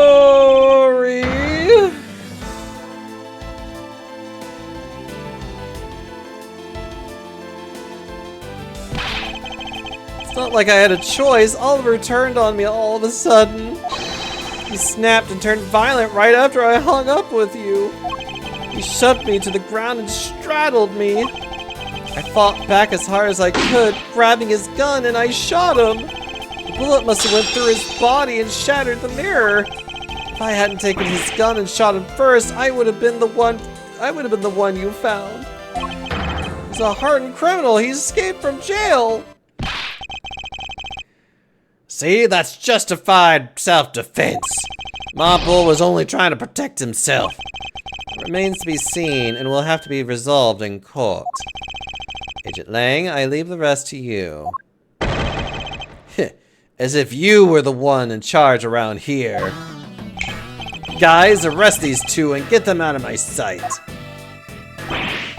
Wait, I had nothing to do with the murder. The only person you should be arresting is Lance. Dad? Sorry, but you're not slipping away that easily, Mr. Ernest Amano. Sexy new boyfriend, arrest these men. You tampered with the evidence so that you could cover for your son. What a great dad you are, willing to risk it all, truly touching. By the way, do you know why I'm really here? How could I possibly know the answer to such an asinine question? You ruined me. I came all this way from across the sea just to see you, you know. Came to see me? What's that supposed to mean? I have a few things to ask you, Mr. Amano, about a case from 10 years ago. A case from 10 years ago? Oh, what's the name that you use for that case? Sheena? It's known as the KG-8 incident. KG-8 incident? Oh, so you remember it. Good, then you'll recall that the trigger in that case was the Amano Group scandal. Specifically, the change of an internal smuggling ring. The charge of an internal smuggling ring. Smuggling, there's that word again.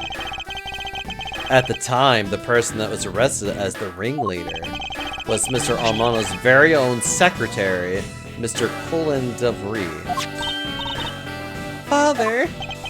Even though you pushed the crime onto your then secretary, Mr. DeVry, I always suspected that you were involved with the smuggling ring, Mr. Amano. Mr. DeVry was arrested in place of you, which is why, when he broke out, you hid him from the police, right? You hid him in exchange for his silence on your little dirty secret. Now. Please calm down. I honestly have no idea what you're talking about. Pretend to be ignorant all you want. We're taking you down to the precinct anyway for a nice long chat.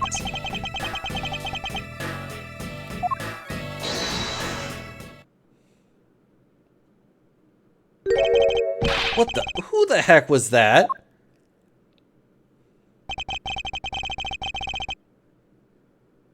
Wait, you're alive? I'll take him down to the precinct if you don't mind. Wait, this is in the past? Am I getting my timelines confused? I guess I am. I'm over here being like, wait, you're alive? And who the heck are you? I'm Jacques Portsman, and I'm the prosecutor in charge of this case.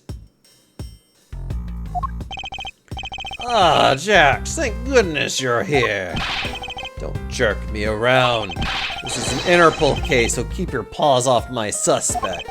Sorry, but I can't comply. I got the backing of the prosecutor's office. See, in this country, we prosecutors work with the police to bring cases to court. So if you could please cooperate with me here, that'd be great.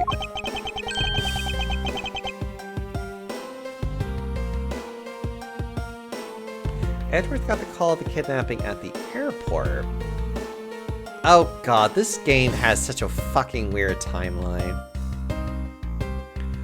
Now how about a handshake to seal the deal? Sorry, but I hate prosecutors, the whole lot of you. So in other words, we went from... The first case is actually literally the most recent case. This is the second most recent case, with the airport being the oldest case, technically. Why are we jumping in such weird fucking... Guys, arrest the two suspects. Sir! Oh, I almost forgot. Prosecutor Miles Edgeworth, is it? I'd like to thank you. Thank me? Yeah, we're working so hard to fulfill my goal. Hey, is that any way to thank someone? And what the heck is that supposed to mean? You were so relentless with Lance that you forced Ernest to tamper with the evidence. Thanks to that, I finally had a legitimate reason to arrest him. So how does it feel to fight the hand that feeds you? The hand that feeds me? I'm not sure I'd follow. It's no use pretending with me. You're the one, right? You're the corrupt prosecutor that's working for Mr. Amano and the smuggling ring, right?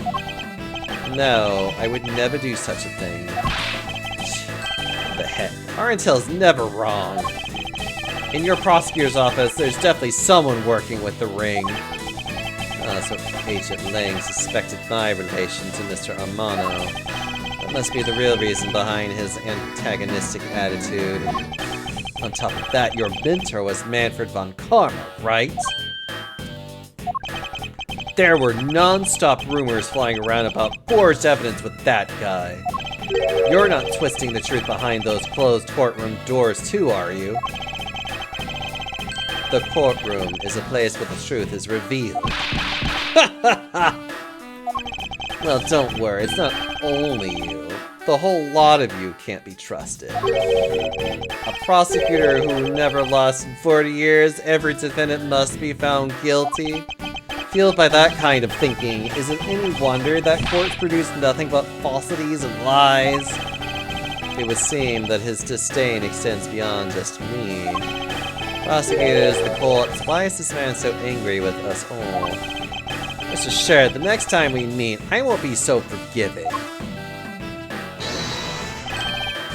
So don't you forget it.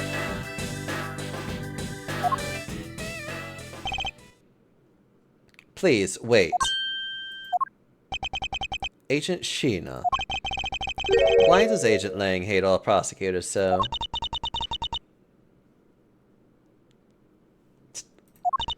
Lang is the head of the long-honored house of Lang and Zhang Fa. The heads of all police-related divisions in that country were of Lang blood. Were? What do you mean by that? Aren't they still? They were revered, but that was long ago.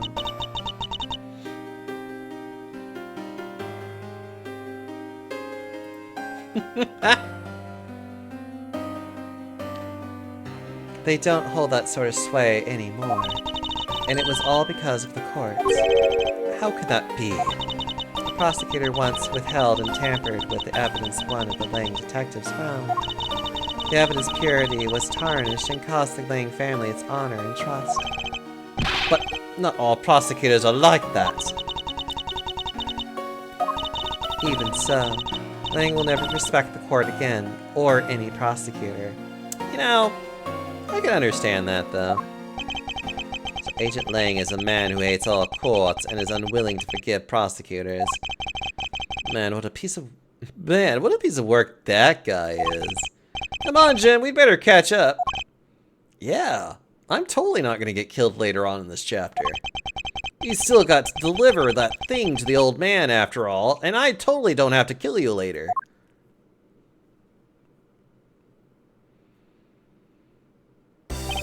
Detective Gumshoe, I believe it's time we wrapped up and headed out ourselves. Yeah, are you going home, Mr. Edgeworth? No, I'm not. I've done nothing but be entangled in one mess after another since my return. If it's alright with you, can you drop me off at my office? No problem, sir. Excuse me? Yeah, what is it? Thank you very much. Oh, it's okay. No need to thank me, pal.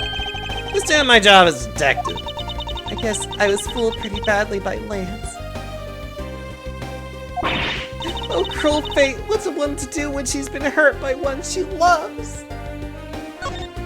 Safe just in case there's another one of those, like...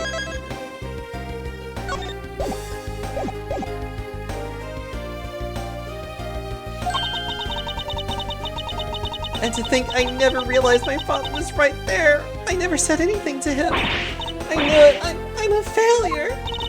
Ah, there she goes again, talking to herself. Miss Pops, I wonder if you know why your father participated in the kidnapping. I have no idea. Your father died while he was trying to stop Lance. Which means that from the beginning he had no interest in the staged self-abduction. Wait, then why did he... I believe it was because of your presence, Miss Pops. Me? Lance realized that the two of you were related, which is why he used you as a hostage to coerce Miss Dovray into cooperating. Father? As a felon, he could not tell you of his real relation to you. However, as the Amon family butler, at the very least, he was able to watch over you. It was all he could do, but that was the shape of his overflowing love for you. Go on, speak your mind. That is... Actually, how old is she? You're 19. Wait, isn't Edgeworth, like, literally, like, 24 or something? Thank you very much. You're welcome. Although there is no need to thank me.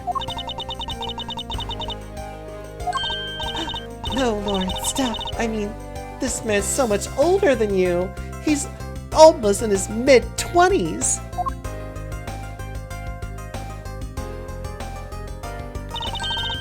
It looked like you'd completely stolen her away, Mr. Edgeworth. Way to go, sir!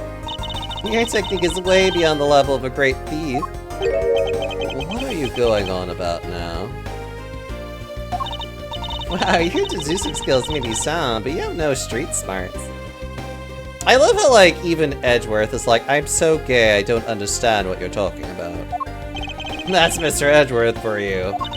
Yeah, I mean, he still hasn't figured out who I am at all. If you haven't remembered in all this time, I guess I'm just going to have to say it. This isn't the first time we've met, you know. What do you mean, pal? Mr. Edgeworth, how do you know this girl? Looks like you totally forgot me too, Gummy. Gummy?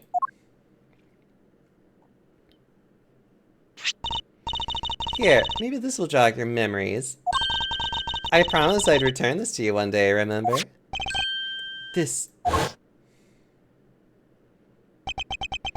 That single piece of cloth took me back far into my past.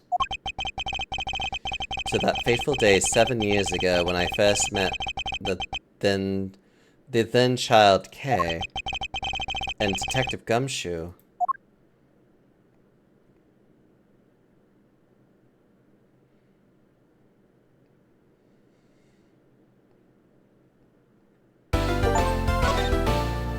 Woo! Now Edward gets his own fruit fly. They start so young now. Stop it. Actually, I had a really interesting conversation with my roommate about geishas and mikos and how, like, in Japan, they actually have barred foreign visitors from actually being able to go visit, like, where they are because of how often they get accosted by just these, like, white people wanting to take, like, pictures when it's like, that is very much a bad thing to do in particular. And I just find it really interesting that I'm over here just being like, ah, yes.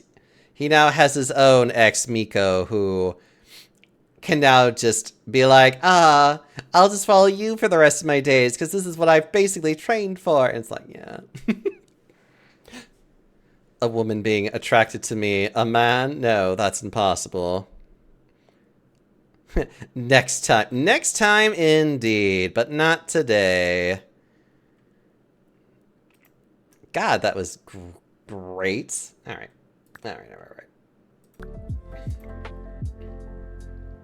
Do you need Maiko? No, I probably mean Maiko. I'm sorry. Basically, it's the geisha in training. Oh, yeah, it's the geisha in training. It's like, whichever one it is. I forget which one it is. It's like, I don't know how to say it very well. But that's probably the better way for me to say it's just the geisha in training. Which is actually very interesting how a lot of, well... It's very funny how... It's not even funny. A lot of them are literally young girls, essentially. Because I think a lot of the geishas in training start as early as, like what, 10 years old also, essentially? Like... Wanting to accost them is like, you are literally accosting a child. Doing a very cultural thing. There's a lot of things about it that aren't great. It's gotten better to degrees. But it's like, I can't go to Japan anymore and, like, respectfully look at this person and be like, oh, this is neat. I don't know. I don't know. I would like to be able to see some, like, cultural shit like that. I think that would be very neat. Ooh, we haven't raided it. Oh, there's a few people to raid into, actually. There's a lot of good people to raid into right now that I would like to. Give me a minute. So we have you. We also have you. How long have you been going? You've been going on since, like, forever. That's not a good one.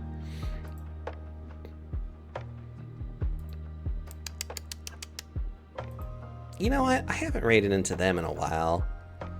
That would probably be my best bet here. Alright. Alright. Yeah, let me raid into them. Let me get that started. Thank you all so much for being here. I'm probably going to continue playing more of this game tomorrow, for sure. Because, you know, that's just what I like to do. Play more of these lovely games. At least get to, like, the next half of it. Or maybe I'll do something else. I don't know. Thank you all so much for being here, though, otherwise. I'll figure out what I want to do. But until then, have a good rest of your night. Make sure you eat and sleep well. All the hugs and kisses for all of you. Raid Pando bed. I'm gonna smother so many of you. I'm gonna wait for the ad break to at least end, I guess. It'll end in like literally a few seconds, and then I'll be like, yay! Alright, everybody enjoy a good Biffy Boo. Everybody, bye bye.